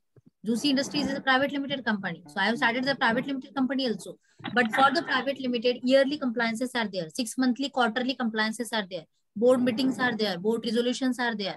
So you need to file all the compliances. Whether you do business or not, doesn't matter. But you should be regular with the compliances. If it is not, the company's legal action will be taken. Company act जो भी India का चलता है उसके against आपको legal notices आते हैं। और अगर आप स्टार्टअप हो, आपके पास इनफ फाइनेंसेस नहीं है, इनफ रिसोर्सेस नहीं है, not having enough team also with you, तो प्राइवेट लिमिटेड आप चला कैसे सकते हो? That is the issue. So it is not good and bad, you can if you have the good finance with you, because to start the private limited company, मैं कहूंगी proprietor zero में चालू होता है, प्राइवेट को at least 20 to 25,000 लगते हैं चालू करने के लिए। उसके बाद कंप्लायंसेस को फुलफिल करने के लिए आपको अलग से देना पड़ता है, आपको बैलेंस शीट तो फाइल करनी ही पड़ती है, राइट? टर्नओवर बढ़ गया तो ऑडिट लगता है उसके लिए। So there are lot of compliance legal matters are in that. तो जब तक आप वो अगर समझते हो खुद को कि आप उससे फुलफिल कर सकते हो सारी डिमांड को, yes you can go with the private. नहीं हो, if you are not in that capacity, you just go with the proprietor or you can go with the LLP also. LLP, for LLP, it is only yearly compliances, one time compliance, yearly compliance. So that is why it is easy comparatively private. Okay, ma'am. But advantages of private is like, what do you tell me, like than LLP? Repeat karo. Advantages of private, ma'am, like if you have a team and everything, what is the difference? Like, okay, we can maintain everything, but advantages of private ना team मतलब आपको compliances करने के लिए, अगर if you have any person with you who understand the compliance part, who understand the accounting part, okay, that will be taken care. अगर आप अकेले चला रहे हो तो how you can taking care of the compliances? Either you will take care of the marketing of the product, or either you will take the transactions, procedure, business. मतलब कहाँ पे ध्यान देंगे? Okay, ma'am. So either you need to outsource that all facilities, services, or either you need to have the in-house team for that. Okay. तब जाके वो possibility create होती है, अदरवाइज फिर वो मिस हो जाएगा। और वही है ना, कंप्लायंस लीगली आता है, so that is the biggest headache. Okay, and the LLP can't go to the shares, no? Only private can go to shares. LLP भी जा सकती है, LLP is also legal, so it can be share entity. Okay, ma'am. Okay. Madam, हाँ बोलो। Total cost कितना involve होता है LLP अगर स्टार्ट करना है किसको? LLP का कम है वैसे, 10,000 तक तो जाएगा मिनिमम टू मैक्स। मतलब वो डिपेंड होगा अभी कौन इशू कर रहा है इसका, लेकिन 10, 12, 15,000 तक पकड़ के चलो। Ma'am, how much days it will take, ma'am, for LLP? Sorry? How much days it will take for LLP registration? For in general अगर मैं कहूँ तो for the LLP also and the private also, at least you can take private के लिए तो 1 महीना तो चलता ही है at least। और LLP if all the documents are clear, okay, it will take at least 2 weeks तो लगेंगे। Okay, ma'am, fine. लेकिन वो फिर भी डिपेंड करेगा who is issuing that, वो कितना एक्सपर्ट है उसमें, डॉक्यूमेंट्स आपके कितने सही है, अगर आरओसी ने कुछ कंप्लेंट्स निकाले या फिर कुछ इश्यूज निकाले तो उसको फुलफिल करना। सो ऐसे बहुत सारी बातें, लेकिन in an average you can say like 1 month तो एटलीस्ट लगेगा। Okay, ma'am. And madam, we should have office होना चाहिए या जरूरी नहीं है when we register office LLC? जरूरी नहीं है. I am running, I have like my for my all companies I have my own home addresses there. Okay. या सो ऐसे कुछ जरूरी नहीं. You can start your company by the home also. Okay. उस address पे चल सकती है. ठीक है. एक्सपोर्ट के जो भी है, just there are two types of export. I will skip that because too much explanation. Okay, ma'am. Okay, ma'am. Okay. Export में दो तरीके से एक्सपोर्ट होता है. One is merchant exporter and one is manufacturer exporter. Okay, what is merchant and what is manufacturer? So manufacturer, if let's take example, if I am a manufacturer of any product, okay, and मैं सिर्फ manufacture करती हूँ. Shubham is a trader. So Shubham ने मुझे contact किया. He will procure the goods from me, okay, and Jeet is importer and he is sending that goods to Jeet. So export किसने किया फिर इसमें? शुभम. शुभम ने किया, राइट? मैंने एक्सपोर्ट नहीं किया. I am only manufacturer. I have not exported the goods, but Shubham exported it to Jeet. इसका मतलब क्या हुआ? Shubham is called a merchant exporter. Shubham को मर्चेंट एक्सपोर्टर बोला जाएगा. But if in the case I am manufacturer, Shubham is not in the picture and I am directly exporting to Jeet, Manufacturer exporter. so I will call it as a manufacturer exporter. So you can become both. You can be a manufacturer exporter also. You can be a merchant exporter also. If you right now you don't have any setup or any facilities for the manufacturing, you can treat yourself as a merchant exporter. So right now I am merchant exporter. I am procuring the goods from the market and I am exporting ahead. Okay. So Kaushal Food Products, I can sell myself, like present myself as that Kaushal Food Products is a merchant exporter. Like that. So both way you can go ahead. And why I am telling you all these things? While applying to IEC, Import Export Code apply karte samay, government is asking you who you are. You are merchant exporter, you are manufacturer exporter, or you are service exporter, or you are both. Ma'am, what is service exporter, ma'am? If you are selling only services, exporting only services, not product. So for example, if I am consulting, I am training you all. And if I am giving the same training to other country people, I am exporting my service to them. So I will earn foreign currency for that service. Okay, ma'am. Right? So it is called a Ma'am, I service. have one question. Ma'am, we have IC code. We are importing. In future, we have planned to do export. So same IC code, we can use it for export as well, or we have to Generally, take if we a can separate? say, yes, the same IEC code will be used for the import and export both. It is not any separate. But for the latest guidelines, जो भी online IEC निकाली जाती है, you need to select option export, which are the commodities, import, which are the commodities. Okay. But I have Now- old IC code, so that IC code I could continue. So if it is your, like आपका पुराना वाला IEC code है, तो no any issues. You can continue with that. Okay, fine. Thanks, ma'am.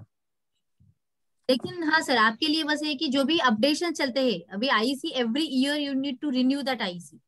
So वहां पे आपको सारी selection करके ही आगे चलना पड़ेगा. Okay, fine, ma'am. Thank you. Madam, IC create करते वक्त अगर हम कमोडिटी स्पेसिफाई करते हैं और हम अगर कमोडिटी चेंज करना चाहते हैं, देन अपडेट दैट, अपडेट करना पड़ेगा. अपडेट करना पड़ेगा आपको उसमें. ओके, ठीक है. क्लियर यहाँ तक? Yes, ma'am. Okay. So next chapter is harmonised system commodity code, HS code of the product. So मुझे मतलब इतना तो पता होगा सबको कि HS कोड क्या होता है. Ma'am, that is product code, ma'am. That is the product code, identification of the product in the customs procedure, and that is unique identification number of your product. Like for example, if I am selling chair, so I can't say to my customer that chair is my product. So he will not understand that what type of chair, what is mean by chair. Might be the language is different, might be the saying of that wording is different. So whatever the thing, and that is why custom ने एक ही इसमें पूरा procedural मतलब understanding किया है, clear किया है कि the every product will be having the unique identification number, that is called as HS code. HS code. Okay. HS code 8 digit code होता है. It is 8-digit code. Ma'am, in India, like we have like cement and this no steel and no, there is only 4 numbers, no? Only for 4 numbers. some products जो भी है वो bifurcate already हो चुके हैं जैसे कमोडिटी के हिसाब से. स्टेट ट्रेडिंग कमोडिटी जो होते हैं, like for example wheat you can't trade as it is directly. It is not a freely commodity, freely exportable commodity. Same thing like sugar also. Okay, वो फ्रीली एक्सपोर्टेबल कमोडिटी. गोल्ड आप ऐसे ही export नहीं कर सकते हो. Same thing for the cement also. मतलब ऐसी बहुत सारी चीजें हैं जो इसेंशियल एक्ट में आती है या फिर गवर्नमेंट ने जो डिफाइन की है, so that is exported with the permission only. Okay. ठीक है. Okay, about the HS code, where you will find the HS code? So go on the website CBIC. दिख रहा है ये? Yes, ma'am. Go on the CBIC, that is Central Board of Indirect Taxes and Customs.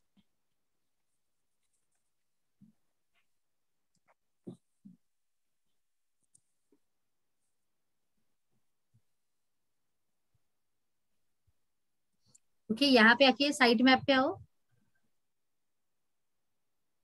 Then go to custom tab and then go to tariff.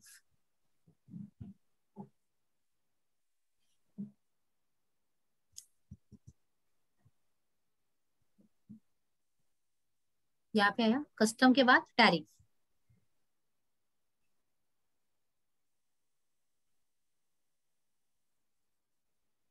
So now you can see here, there are sections and there are sub chapters and the sub chapters also. So you can check as per your commodity, as per your sector, that first identify the section, then identify the chapter, and then identify the sub codes. So if you want to deal in the vegetables, tell me the chapter number. 6. No. 7, ma'am. Yeah.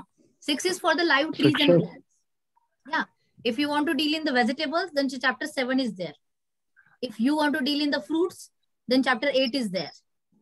Got it? Same thing like that. If a coffee, tea, spices, chapter 9 is there. Preparation of meat, fish, sugar, coca, tobacco, beverages. So it is like that. So every commodity, every like sector is already there. Pharmaceutical products हो, chemical के products हो, plastic हो, या फिर wooden articles हो, pulp हो, textile के products हो. So every product has a HS code, and it is a unique HS code of the product. So if how to find that HS code? अगर हमें चलो मैंगो एक्सपोर्ट करना है अभी, तो हम we will go in the chapter 8.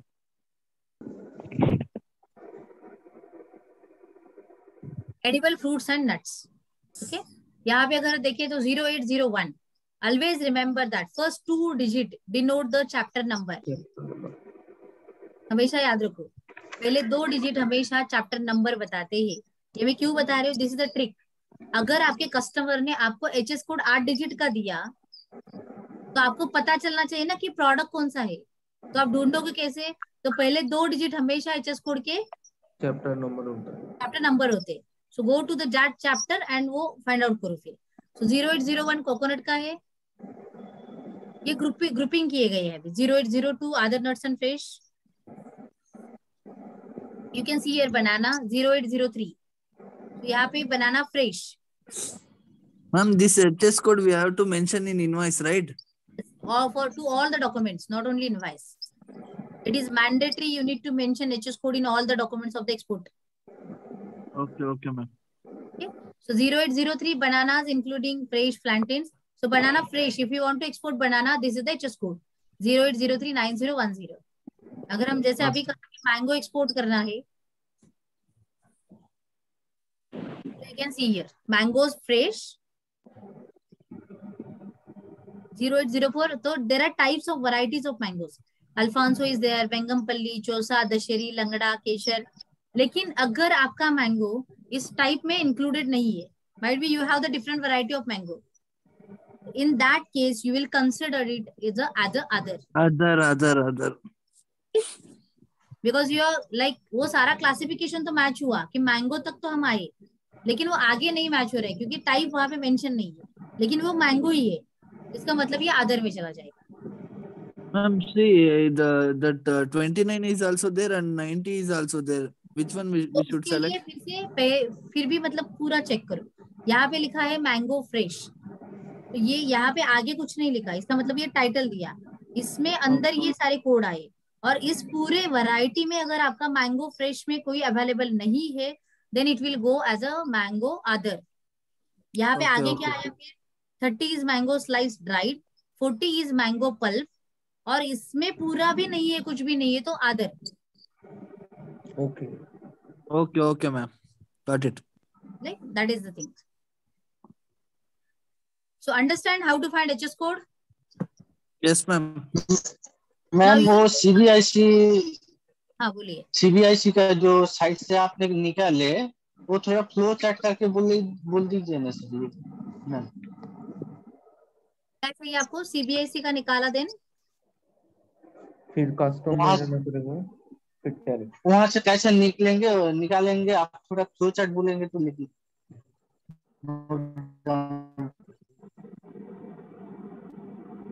तो हम पहले कहाँ पे गए? सीबीआईसी पे गए, इसके बाद सबसे नीचे आ जाओ लास्ट में, वहां पे आपको साइट मैप करके दिखता है, मतलब पूरा साइट का मैप दिखाता है ना, वैसे साइट मैप पे जाओ। ओके। देन साइट मैप के जाने के बाद आपको ये टैब दिखेंगे, तो वहां पे कस्टम टैब में जाना है। ओके। उसके बाद टैरिफ,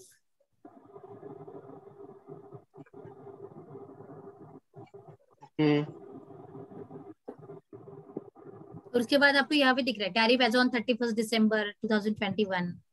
तो किसी के ऊपर भी क्लिक करो और आपको ये सारी लिस्ट ओपन हो जाएगी। Okay what it. सो आपको क्या करना है अभी? HS code of your product you need to identify. तो जो भी आपने रैंडम प्रोडक्ट भी सिलेक्ट किए होंगे, तो वो सारी प्रोसीजर उसको फॉलो करो और उसके HS कोड निकालो। Okay ma'am. मैम वो सीबीआईसी का थोड़ा वेबसाइट क्या है? रिपीट करो। सीबीआईसी का वो वेबसाइट क्या है? अरे आवाज ब्रेक हो रहा है थोड़ा। सीबीआईसी का वेबसाइट क्या है? हाँ सीबीआईसी का वेबसाइट पूछ रहे हैं, वो वेबसाइट कौन सी है? सीबीआईसी की वेबसाइट है। आप वेबसाइट पूछ रहे हो तो www.cbic.gov.in। जस्ट गूगल पे जाके आपने सीबीआईसी डाला तो भी आपको वेबसाइट मिल जाएगी। Yes ma'am, yes ma'am. Okay thanks. ये हुआ HS कोड। देन आता है इनको टर्म्स। सभी इनको टर्म्स क्या है? तो पहले लेट्स अंडरस्टैंड द इनको टर्म फर्स्ट। व्हाट इज इनको टर्म?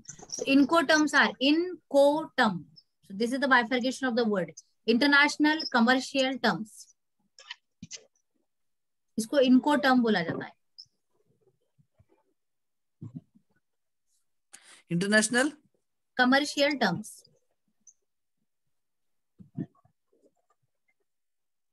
Okay ma'am.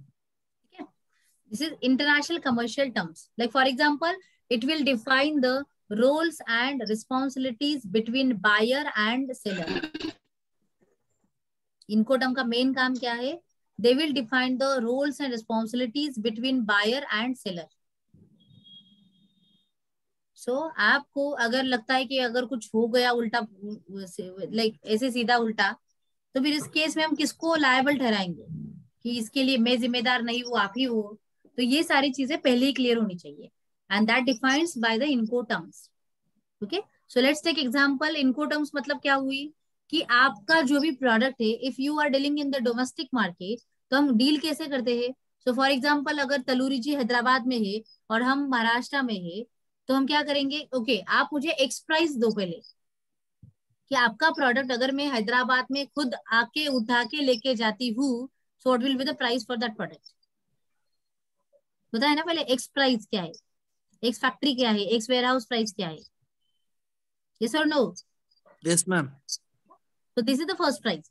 सो पहले हम एक्स वर्क बोलते हैं। सेकंड में कहूंगी कि चलो हैदराबाद से नजदीक महाराष्ट्र की और हैदराबाद की जो बॉर्डर क्रॉस होती है वहां पे देने के लिए आप कितना खर्चा लोगे या फिर कितना प्राइस होगा, बिकॉज वो उनके लिए नजदीक है। तो मैं उनके घर में जाने से अच्छा है कि जो नजदीक होगा मतलब वहां पे लेके उठाऊंगी। Then the third point is, हो सकता है कि मेरे लिए महाराष्ट्र में कोई तो मतलब प्लेस होगा जो मेरे लिए नजदीक होगा। तो आप मुझे तीसरा डेस्टिनेशन बताओ कि वहां तक देने के लिए कितना खर्चा लोगे, up to that what are the charges. और नेक्स्ट में कहूंगी ओके आप मुझे घर पे ही शिप कर दो मैं जहाँ पे हूँ, तो what are the charges for that. तो डोमेस्टिक में अभी ऐसा डील होता है ना कि चलो हम इस लोकेशन तक कितना चार्ज लगाओगे, कितना ट्रांसपोर्ट लगेगा, या फिर प्रोडक्ट का प्राइस इंक्लूड कितना लगेगा। So that is same happening in the international business also. So international business Incoterms are defined like that. Okay. So there are major 4 Incoterms are there. The first is X work. Second is FOB. Third is CIF. हम वो फिर से repeat होने वाला है सारी चीजें, don't worry.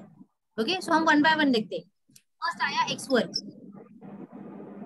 X work मतलब अभी हमने क्या बोला, ex factory price, x godown. Yes,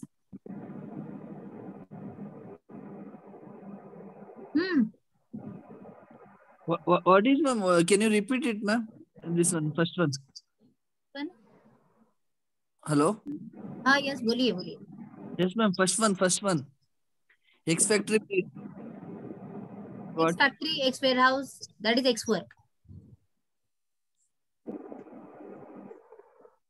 Just give me 1 minute.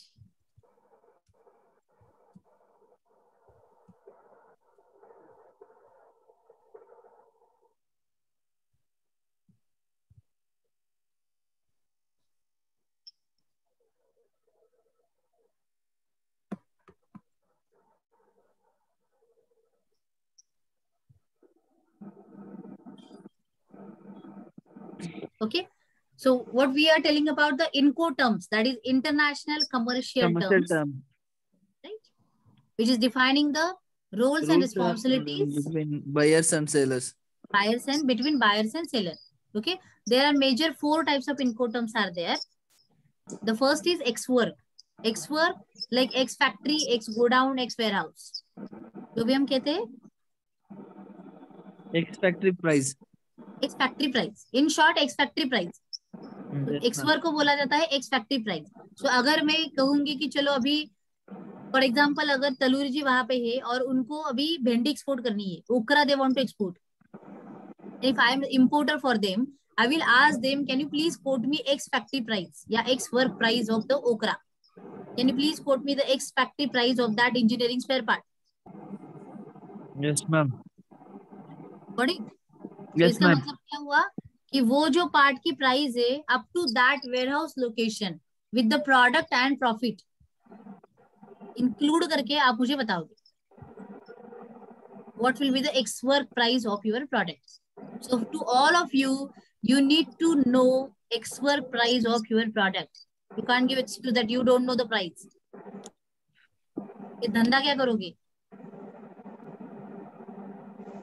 Got it? Yes ma'am. So this is about the X work. Then the second part is FOB, that is free on board. This is the second Incoterm, free on board, that is FOB. So अभी X work हमने देखा, X factory, X warehouse, X godown. So from that point to the port, loading port जो भी आपका होगा. So if you are in Maharashtra, then the JNPT is the port. अगर आप केरला में हो तो कोचीन इज द पोर्ट। जिस लोकेशन पे आप हो वहां से आपके लोडिंग पोर्ट तक का जो भी खर्चा आएगा that is included in the FOB, that is free on board. समझा? Yes ma'am.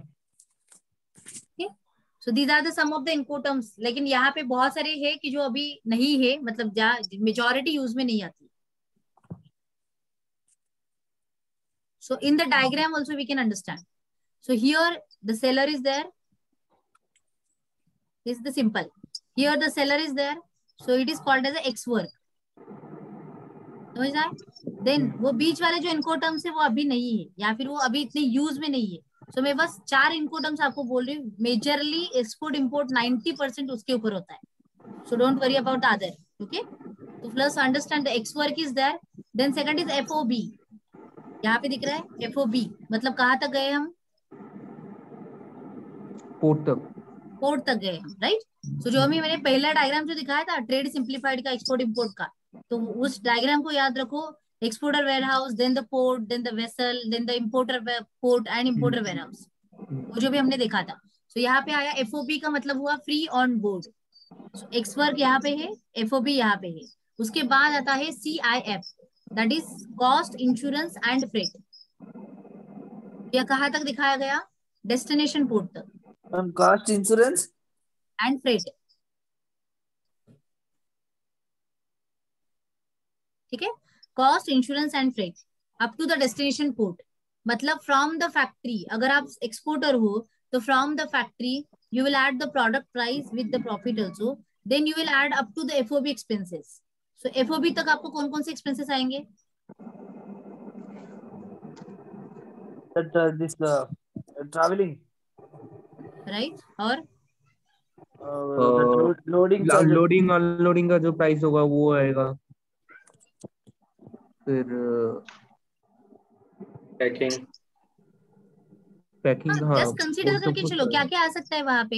एक तो ट्रांसपोर्ट आएगा, लोडिंग अनलोडिंग आएगा, इंश्योरेंस आएगा, कस्टम क्लियरेंस भी आएगा, अप टू द वेसल जा रहे हैं गुड्स। तो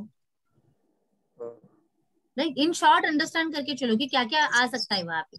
वो सारे एक्सपेंसेस आपको लॉजिस्टिक देता है, but for your clarity you need to understand the procedural part कि क्या चलता है एक्चुअली, ठीक है? So from export to FOB you will add the expenses, then from FOB to the CIF, from this port to that port marine freight will be added. अगर आप air से जा रहे हैं तो air freight will be added. So freight and insurance will be added to the FOB cost and it will become the CIF, that is cost insurance and freight.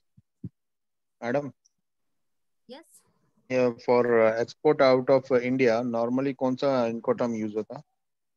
Normally कौन सा इनकोटर्म use होता है? CIF use होता है exporting out of India? तो हम पहले चारों देखते हैं and then we will discuss about that कि which is the Incoterm mostly used in and when it will be used. Okay, ठीक है? हाँ, तो अभी तक हम कहाँ पे थे? X work is the first, second is FOB, CIF, and third is CIF, that is cost insurance and freight, and the fourth is DDP, that is delivered duty paid. Okay, यहाँ पे आती है DDP, that is delivered duty paid. और ये जो इनकोटर्म है ये मतलब क्या हुआ? It is like a courier delivery, door delivery हम देते। Got it? yes ma'am. So it is like a courier delivery. So you as an exporter, you are bearing the cost from your factory to the loading port, from that to the destination port, and from the destination to the importer warehouse. That is all cost will be bared by the exporter only, because you are shipping the goods on the DDP term, delivered duty paid. So all the expenses at the importer port, like duties, taxes, custom clearance, and all other will be bared by you only, because the term is finalized between you and them is DDP. You are adding the charges in the costing, but that is your responsibility to bear all the things. Okay ma'am. Okay, so these are the major incoterms used in the export and import. Now which incoterm is used when? And ये भी समझ के चलो कि incoterm plays very important role. You need to understand first कि कौन सी incoterm कब use करनी चाहिए, because loss of the payment is related to the incoterms. हमेशा ये लोगों को पता नहीं होता। तो उनको सब पता है कि हाँ मुझे पता है इनकोटर्म क्या होते हैं, पेमेंट टर्म्स क्या होते हैं, but payment terms and incoterms are linked with each other. तो अगर ये पहले अंडरस्टैंड करोगे तब जाके कौन सी इनकोटर्म कब यूज करनी चाहिए ये पता चलेगा। समझा? yes ma'am.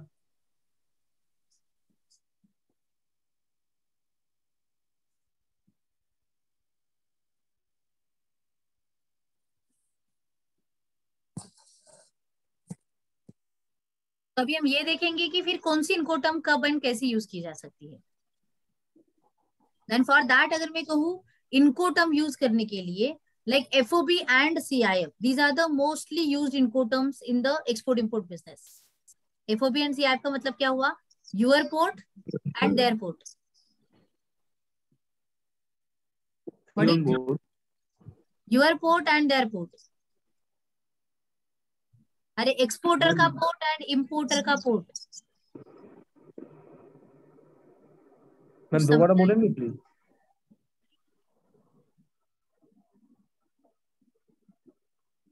Ma'am kindly repeat करेंगे प्लीज. मेजॉरिटी यूज इनकोटर्म्स में FOB एंड CIF आते हैं. हाँ. FOB का मतलब क्या है? Free on board. एक्सपोर्टर का पोर्ट है वो. और वो एक्सपोर्टर का वही है. हाँ मैं वही तो कह रही हूँ ना. FOB and CIF majority use किए जाते हैं. FOB मतलब आपके पोर्ट तक आप गुड्स छोड़ दोगे, वहां से वो उठा के लेके जाएगा. और अदरवाइज अगर CIF बोल रहा है तो आपको उसके पोर्ट तक जाना पड़ेगा, वो वहां से उठा जाएगा. Okay ma'am. So these are the majority use incoterms. अगर आप इंडिया से एक्सपोर्ट कर रहे हो तो अभी लिंकेज कैसे होते हैं? अगर आप एग्रीकल्चर में डील कर रहे हो यूज्ड CIF. FOB करोगे तो रिस्क आपके ऊपर ज्यादा रहेगी क्योंकि ये पेरिशेबल प्रोडक्ट्स होते हैं. CIF तक मतलब आप उसके हाथ में गुड्स अच्छे से दे रहे हो, इसका मतलब उसके आगे ज्यादा कुछ होने वाला नहीं है.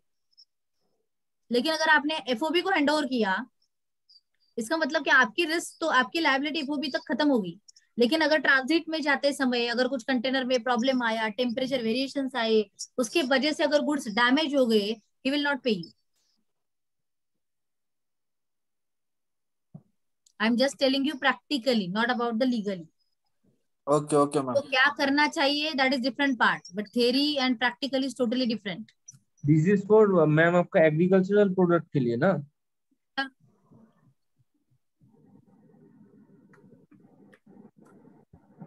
Who will decide the Incoterms?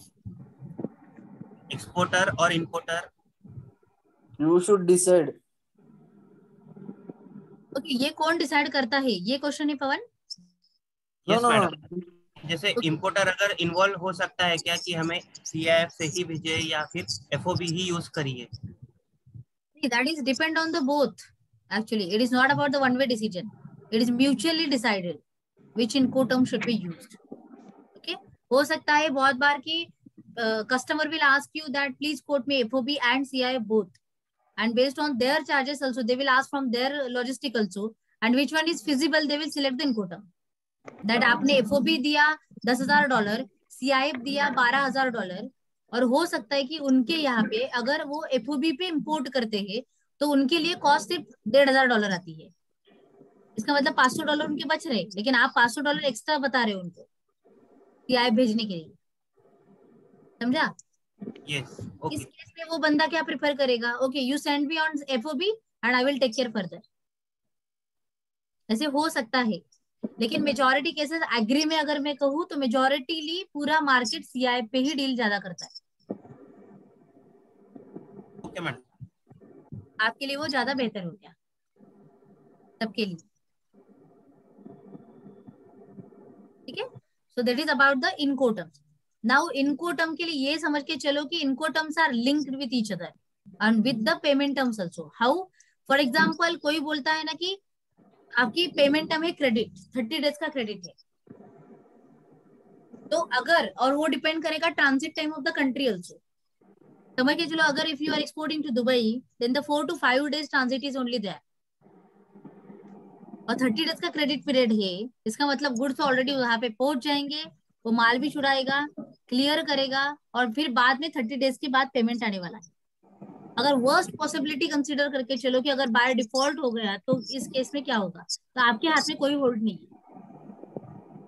लेकिन अगर same thing if you are giving 15 days credit and if you are shipping the goods to Europe और टू USA, इस केस में क्या हुआ?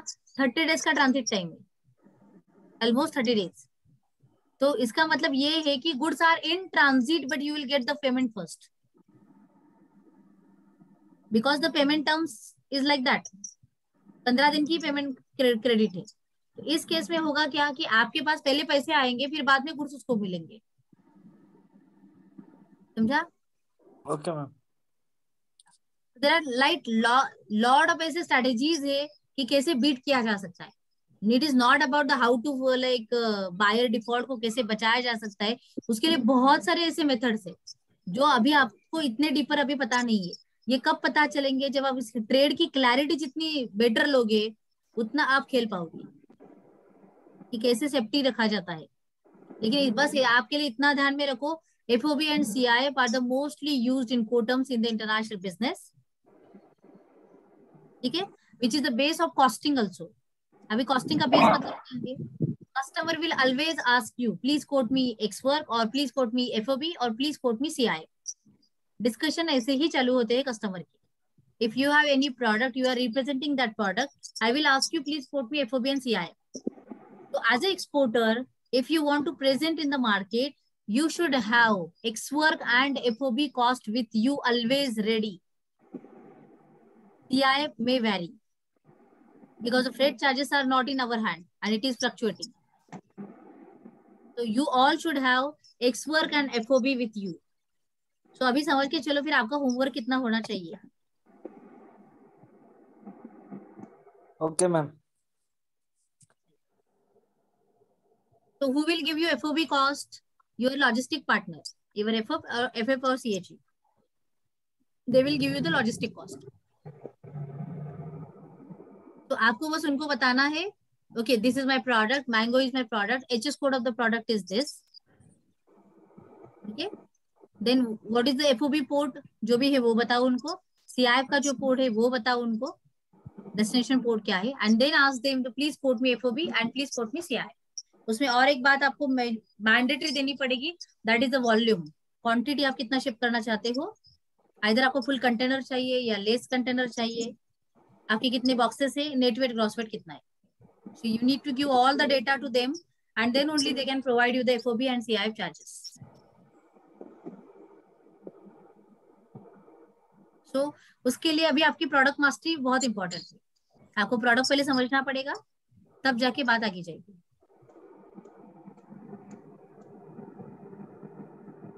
क्लियर यहाँ तक? Yes ma'am. Yeah. So this is the broader diagram you can understand. This is the X work, FOB, then CIF मतलब उसका port, and then the DDP मतलब उसकी factory. These are the 4 Incoterms used.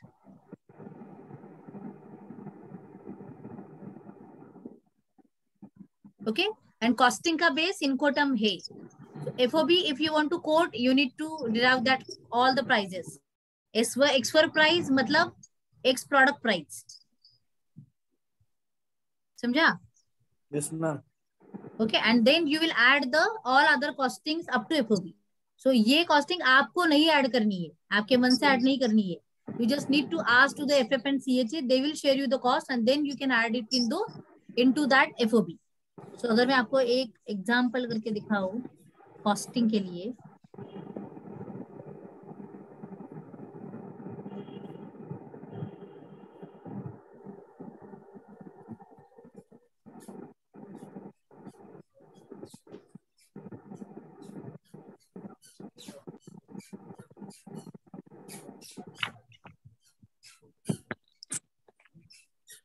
ठीक है, यहाँ पे हम देखते हैं for example x work cost हमें निकालनी है.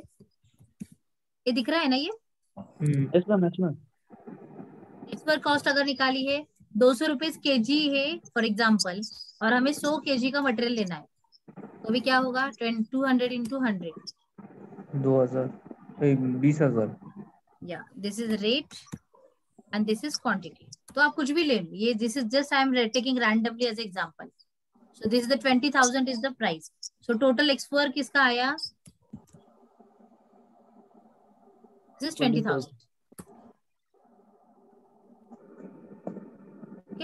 उसके बाद आता है FOB का चार्ज. सो FOB में क्या क्या आएगा, इसे just randomly I am giving. उसके बहुत सारे हेड होते हैं, लॉजिस्टिक वाला आपको सारा शेयर करेगा.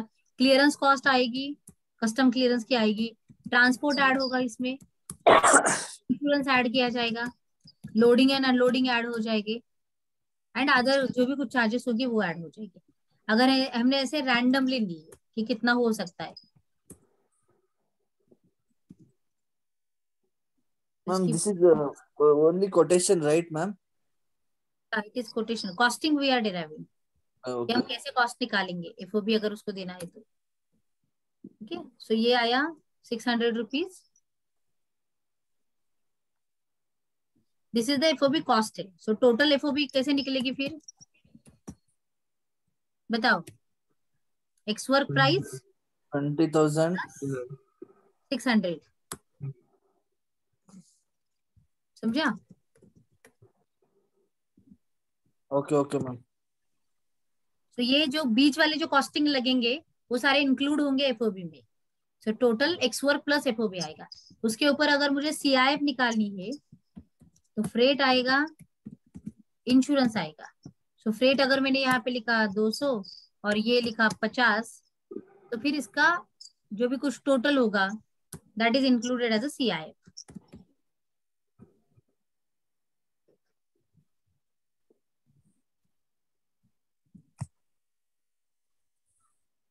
And the total CIF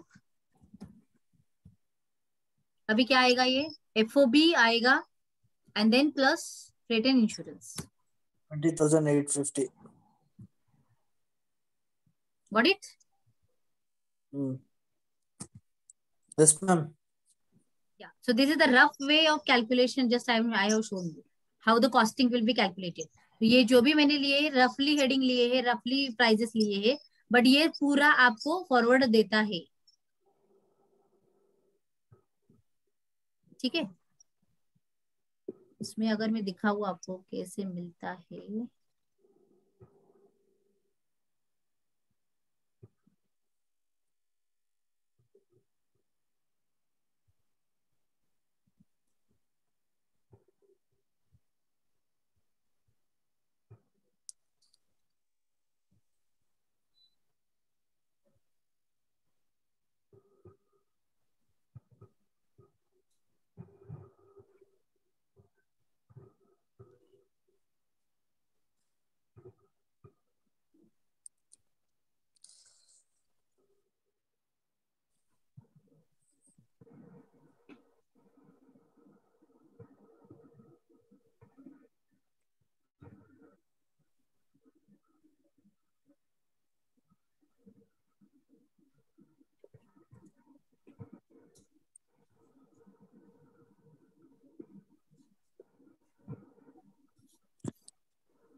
okay, यहाँ पे देखो, जैसे ये हमने बनाना के लिए लिया था,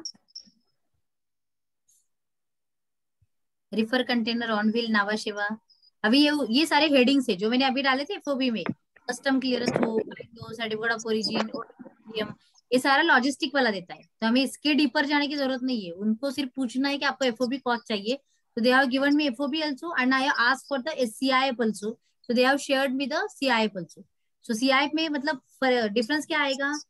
फ्रेट छोड़ के जो भी कुछ एक्सपेंसेस है that is all included in the FOB. समझा? फ्रेट छोड़ के, apart from the freight all expenses will be included in the FOB. वो सारे एफओबी में आएंगे। एंड फ्रेट का जो अगर आप एड अप करोगे तो it will considered as a CIF. कुछ समझा नहीं समझा? मैडम एफओबी में इंश्योरेंस नहीं आएगा ना? नहीं नहीं, एफओबी में आएगा ना, इंश्योरेंस में आएगा। ट्रांजिट का इंश्योरेंस आएगा ना। हाँ, लेकिन वो सारे कौन सो गए क्या? नहीं, उसका पेमेंट कौन करेगा मैडम? इंपोर्टर क्या एक्सपोर्टर? वो इंश्योरेंस में एफओबी में डिपेंड है ना। अभी आपके क्वेश्चन में आपका आंसर है। आप पहले ये बताओ कि आपकी इनकोटम क्या है? ये है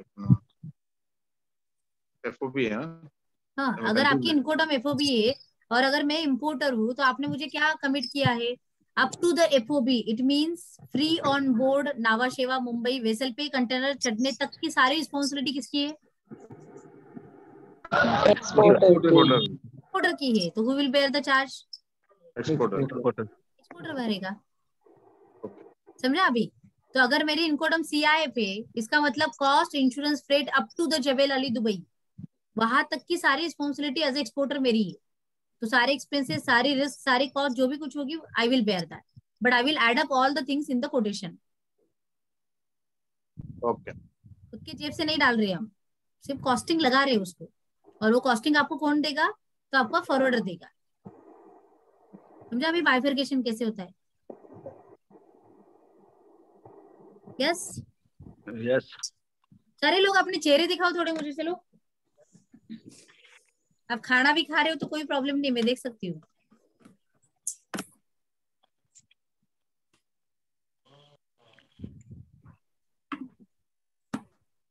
You had your dinner, ma'am? तो कब करूंगी? आपसे बात करके करते तो नहीं कर सकती मैं। और वैसे भी मेरा पेट तो लोगों से बात करने से ही भरता है, इसीलिए मैं देखना चाहती थी कि अरे कौन कनेक्टेड है वो तो दिखाओ, तो आपको देख के, सारे लोगों को देख के मेरा पेट भर जाएगा। चलो, डाउट्स?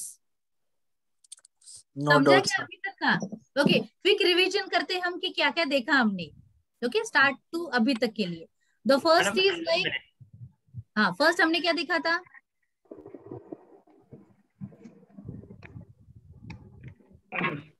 तो भूल गए? No ma'am. Transportation. First, about export import terms. First is about export import, definition of export import. We have understand the definition of the export import. Okay, in the customs language, what is called as export and what is called as import. We have seen that. Then we have again understand the export import procedure क्या चलती है. Exporter warehouse, importer warehouse, the port, shipping line, vessel and all other things. Okay. Then we have understand the merchant exporter क्या होता है, manufacturer exporter क्या होता है. Okay, this is the again. Then the, okay, let's start the export business. Then what are the documentations are needed for the export import business? Company formation, then PAN card, then current, right? Then IEC, RCMC, port registrations. Yeah. So this is all about the documentation part which is needed to start the export import business. Okay. Then after that, do your country profiling. I have told you that, and analyze your country first. That is most important requirement. Forget about the document, that can be done by anyone. But your role as an exporter is you need to understand your market and product very well. So this is about that. Okay. After that, we have seen the HS code, harmonized system commodity code. Okay. Unique identification number of your product in the custom procedure. And how we can see that? Go to the CBIC. Central Board, Indirect Taxes and Customs. Go on that, visit that website, go on the custom tab, a tariff, and you can find out the HS code of the product. So yeah, get the HS code of your product. So it will be help to go ahead. Then we have seen the INCO terms, international commercial terms. Right? Yes, ma'am. Yeah, international commercial terms. What are the INCO terms we have seen? Ex-work, FOB, CIF, DDP. What is mean by ex-work? Ex-factory price. Right. The next is? FOB. FOB का मतलब? Pre-on-board. Like up to the loading port. Then CIF का मतलब? Cost, insurance, freight. Cost, insurance and freight up to the destination port. Yes, ma'am. Right. Destination मतलब importer का port तक. And the last is? Delivery duty pay. Yes, that is DDP, delivered duty paid. Okay, up to that. And who will give you the charges? How you can get to know the charges about FOB and CIF and DDP? Logistics company. Logistic partner, right. So CHA and FF will give you the charges. So who is CHA, FF? What is their role and responsibilities? How the logistic will take place? Okay, what are the documentation part? So all that we will see in the tomorrow's lecture. Okay? अभी तक का जो भी हमने देखा, it is all clear? Yes, ma'am. Yes, ma'am. So get the clarity. अगर कुछ भी डाउट हो तो पूछ लो, क्योंकि कल हम इसके आगे देखने वाले हैं, अभी पीछे नहीं देखेंगे. और जब भी आगे देखेंगे ना, it is all about the linkage. तो मैं डायरेक्टली बात करूंगी अभी आपसे. FOB, हाँ लॉजिस्टिक ने FOB कहा तो ये होता है वो होता है, तो आप ये क्वेश्चन मत पूछो कि व्हाट इज FOB देन. हाँ बोलो. Ma'am, that RCMC registration certificate, no, where will we get, ma'am? It is issued by the Export Promotion Council of India. So if you are dealing in the which product you are dealing, as per for that sector, particular export promotion council is there. So let's take example, if your product is agriculture, then APEDA is there. So you need to visit to APEDA site, okay, and become a member tab is there. So just go there, register yourself as a company, and you will get the RCMC.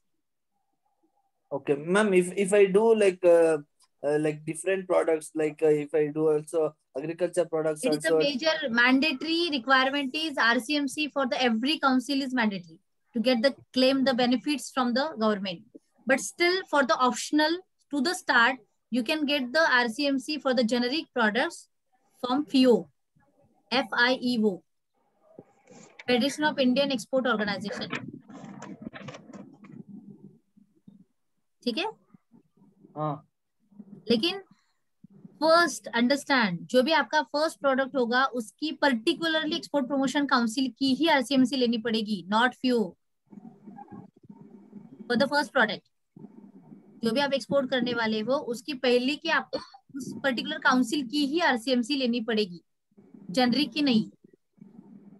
फिर बाद में अगर आप extend करना चाहते हो तो you can go with the few, and after that अगर सेम प्रोडक्ट में आपका ट्रेड बढ़ रहा है you can go with again the specific council. में स्पेसिफाई करना पड़ता है क्या आरसीएमसी को कि करना पड़ता है मर्चेंट, हम मर्चेंट है या मैन्युफैक्चरर है करके? You need to specify that. Yes, तो वो भी अगर डिटेल लगेगा कि हम अगर कहीं से प्रोक्योर कर रहे हैं ऐसे नहीं वो सारा नहीं लिखता. They will ask you just you are manufacturer or you are merchant. If you are claiming yourself as a manufacturer, then you need to show them a proof that you are manufacturing that. Okay. For trading, it is not. For trading, no any proof. You just claim there that you are trader. It is okay. Like that. Okay? Yes, ma'am. Any doubts? No doubt, ma'am. Okay. So how is the session? Nice, ma'am. It was good, ma'am. I hope you understand all. Sorry? It was actually good. Very good session. Just starting. Good session, ma'am. No doubt. You got our attention very well and kept it live. Okay. That's good. Okay. It's really great session, ma'am. Actually, I have gone through your online course, but today I cleared all those things. That is the main important part I always used to tell, because you have done all the basic part and now you are understanding advanced. So that is the clarity is very well. Yeah. और जब आप practical करोगे तो और ज्यादा clarity आएगी उसकी. Exactly, ma'am. Now I'm thinking for that only. Because today I clear many things. Means अरे वो इसीलिए तो मैंने प्लैटिनम के सारे स्टूडेंट को यहाँ पे इनवाइट करने का मकसद यही था, because you will know everything in the detail in the one go only. Yeah, yes, ma'am. Thank you so much, ma'am. Yes, ma'am. चलो फिर मिलते हैं फिर बाद में. Tomorrow 8 to 10 is time is okay? Yes, ma'am. Okay then, no issues. आज का थोड़ा सा बेसिक था इसीलिए मैं 10 को खत्म कर रही हूँ. अगर इफ इट इज लाइक कल भी अगर कुछ प्रॉब्लम है, डाउट है, कोई प्रॉब्लम नहीं, मुझे टाइम की कोई मतलब रेस्ट्रिक्शंस नहीं है. ओके तो आप अपने हिसाब से कर लो. हाँ मुझे मतलब पेट भी मेरा चिल्लाता नहीं है कभी, सो मुझे कोई इशू नहीं हुए. Okay Thank you so much, ma'am. Good night, ma'am. Good night, ma'am. Thank you so much. Thank you, ma'am. Good night. Thank you. चलो let's meet tomorrow. तब तक के लिए take action. Good night. Take care. Good night. Good night, ma'am. Okay.